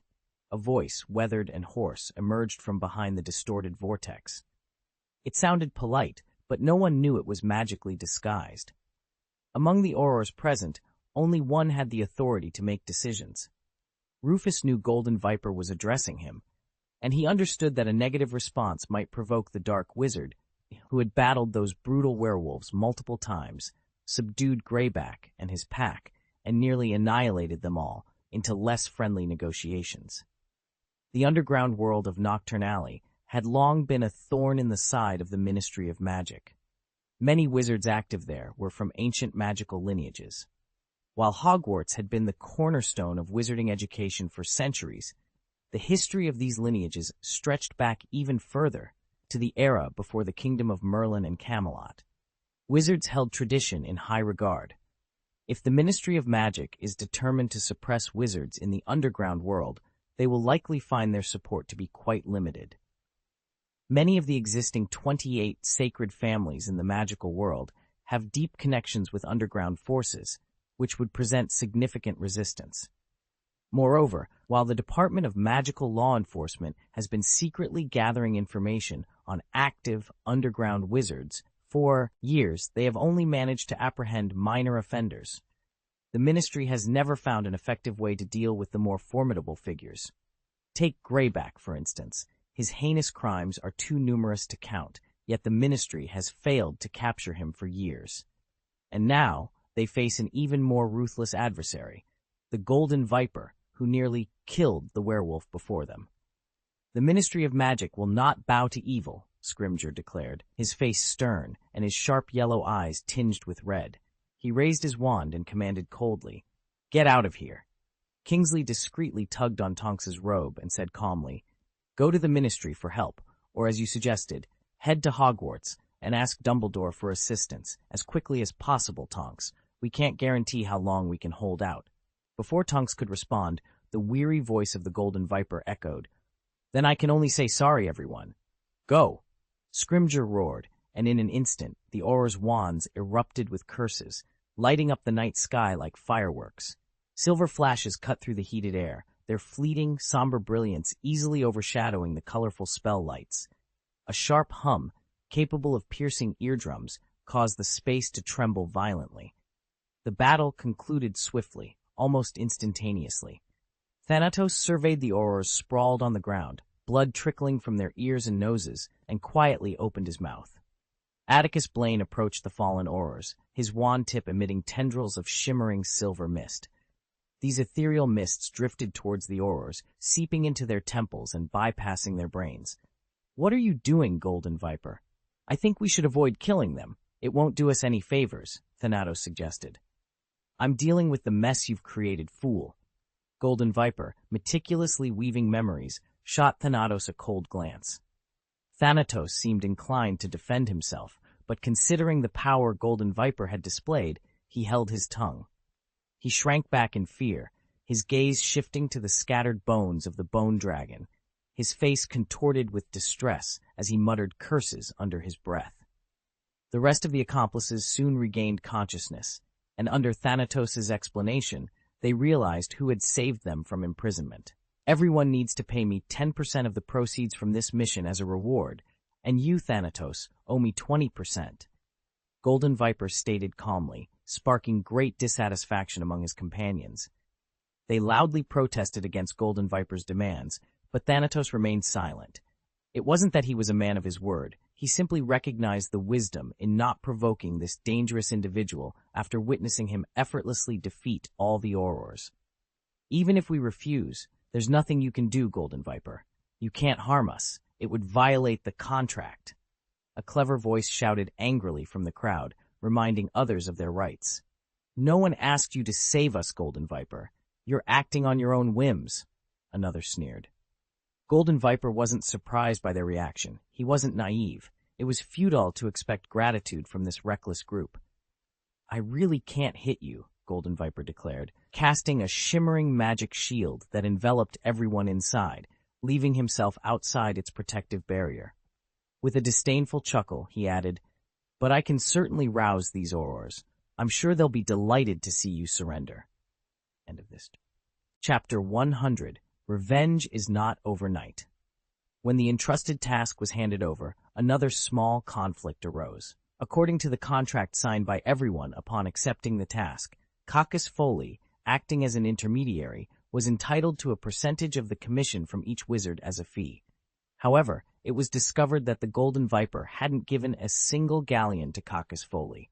This revelation infuriated the Dark Wizards, who felt exploited once again. They cornered Atticus under the Snakewood notice board, demanding an explanation. Atticus Foley, trembling like a lamb surrounded by a pack of hungry wolves, faced the angry crowd. Meanwhile, the Golden Viper watched with a cheerful smile. The mission had taken less than a month, and though it was challenging, the rewards were substantial. The mission's fee was 2,000 galleons, plus an additional 1,000 from Thanatos. The remaining 6 members each contributed 400 galleons, bringing the Golden Viper's total earnings to an astonishing 5,000 galleons. Atticus Blaine thought gleefully, "It's not much worse than being a professor at Hogwarts." "I almost thought I was going to be cut to pieces, Mr. Blaine," Atticus finally managed to explain, wiping the cold sweat from his forehead as he approached Atticus with a wry smile. "It's all your doing, Atticus," Atticus replied bluntly, once Thanatos had left the consignment market, leaving only the two of them in the courtyard surrounded by low walls. "You should be grateful for my kindness. I didn't trouble your big family." Atticus's wry smile deepened. To be honest, he felt quite innocent. Dumbledore had approached him first. Who was he to refuse Albus Dumbledore's request? "Well, yes," Atticus said, glancing around the underground world shrouded in green light. His eyes showed a hint of surprise as he pointed to the pet market. "Where's the old hag who sold trolls? Dead?" "Yeah, she didn't make it through the month," Atticus replied, following Atticus's gaze to a relatively fresh brown spot on the wall. He spoke in a nonchalant tone. At first, no one noticed. It wasn't until her body began to stink that someone realized she had been dead for several days. After she died, her giant troll was left unattended and starved for days. The troll, having eaten nothing, went berserk. It disposed of its owner's body, but that wasn't enough, so it made a meal of the house elves. Atticus smacked his lips. That scene was quite something. A small half of the house elves were stuffed into the troll's stomach, and the rest fled in terror. They'll probably return eventually, as they have nowhere else to go. "And the troll?" Atticus inquired. It was dealt with. It started eyeing the goods of other vendors when it wasn't full. The blood on the wall belongs to it, Cacus explained. Having just completed a commission with a lucrative return, Atticus and Cacus chatted casually, both in good spirits. So, Cacus said, pulling a small notebook from his wizard robe pocket and flipping through it, I've received a few valuable commissions recently, but no one knows about them yet. Mr. Blaine, you can have first pick. No need, Cacus, Atticus replied, stretching his neck and speaking in a tired tone. I'm going to rest for a while. I won't be appearing here any time soon. Cacus nodded knowingly and put the notebook away. He had already heard about the fierce battle Atticus and his team had with the capture squad led by Rufus Scrimger, the head of the Auror office, when they went ashore to the scene, his eyes scanning the chaos with a mix of curiosity and concern. Atticus Blaine, known in the underground world as the Golden Viper, had just captured a wizard who had attempted to flee in a rather suspicious manner. The wizard, now trapped in a cage of bluish metal spears, looked both terrified and resigned to his fate. The underground market, nestled within the stone walls of a cavern, was a bustling hub of activity. Rows of trading stalls lined the cave, each one a makeshift shed selling everything fine, from ancient artifacts to potion ingredients. The air was thick with the scent of herbs and the murmur of haggling voices. Atticus, having just concluded a successful negotiation for some ancient magical notes, was in high spirits. The notes, purportedly linked to the infamous Helbo the Despicable, were likely just another set of dubious relics. Yet for Atticus, they were a worthwhile gamble, a potential treasure trove of forgotten knowledge. As he moved through the market, Atticus's presence was unmistakable. The vendors recognized him immediately, eager to sell their wares to the generous patron. He was a regular at the herb and potion stalls, known for his penchant for stockpiling ingredients for magical recovery potions. However, the sudden flight of the wizard in the washed-out robe caught his attention. The man's reaction was peculiar, his eyes darting to Atticus's neckline before he bolted. Atticus's instincts, honed by years in the underground, kicked in. He sensed a surge of magic from the fleeing wizard, a power that was both familiar and unsettling. In a swift, decisive move, Atticus summoned the metal spears, trapping the wizard with a precision that left the onlookers in awe. The market fell silent, the usual clamor replaced by a tense anticipation. "Run again," Atticus challenged, his voice carrying a calm authority that belied the chaos around him.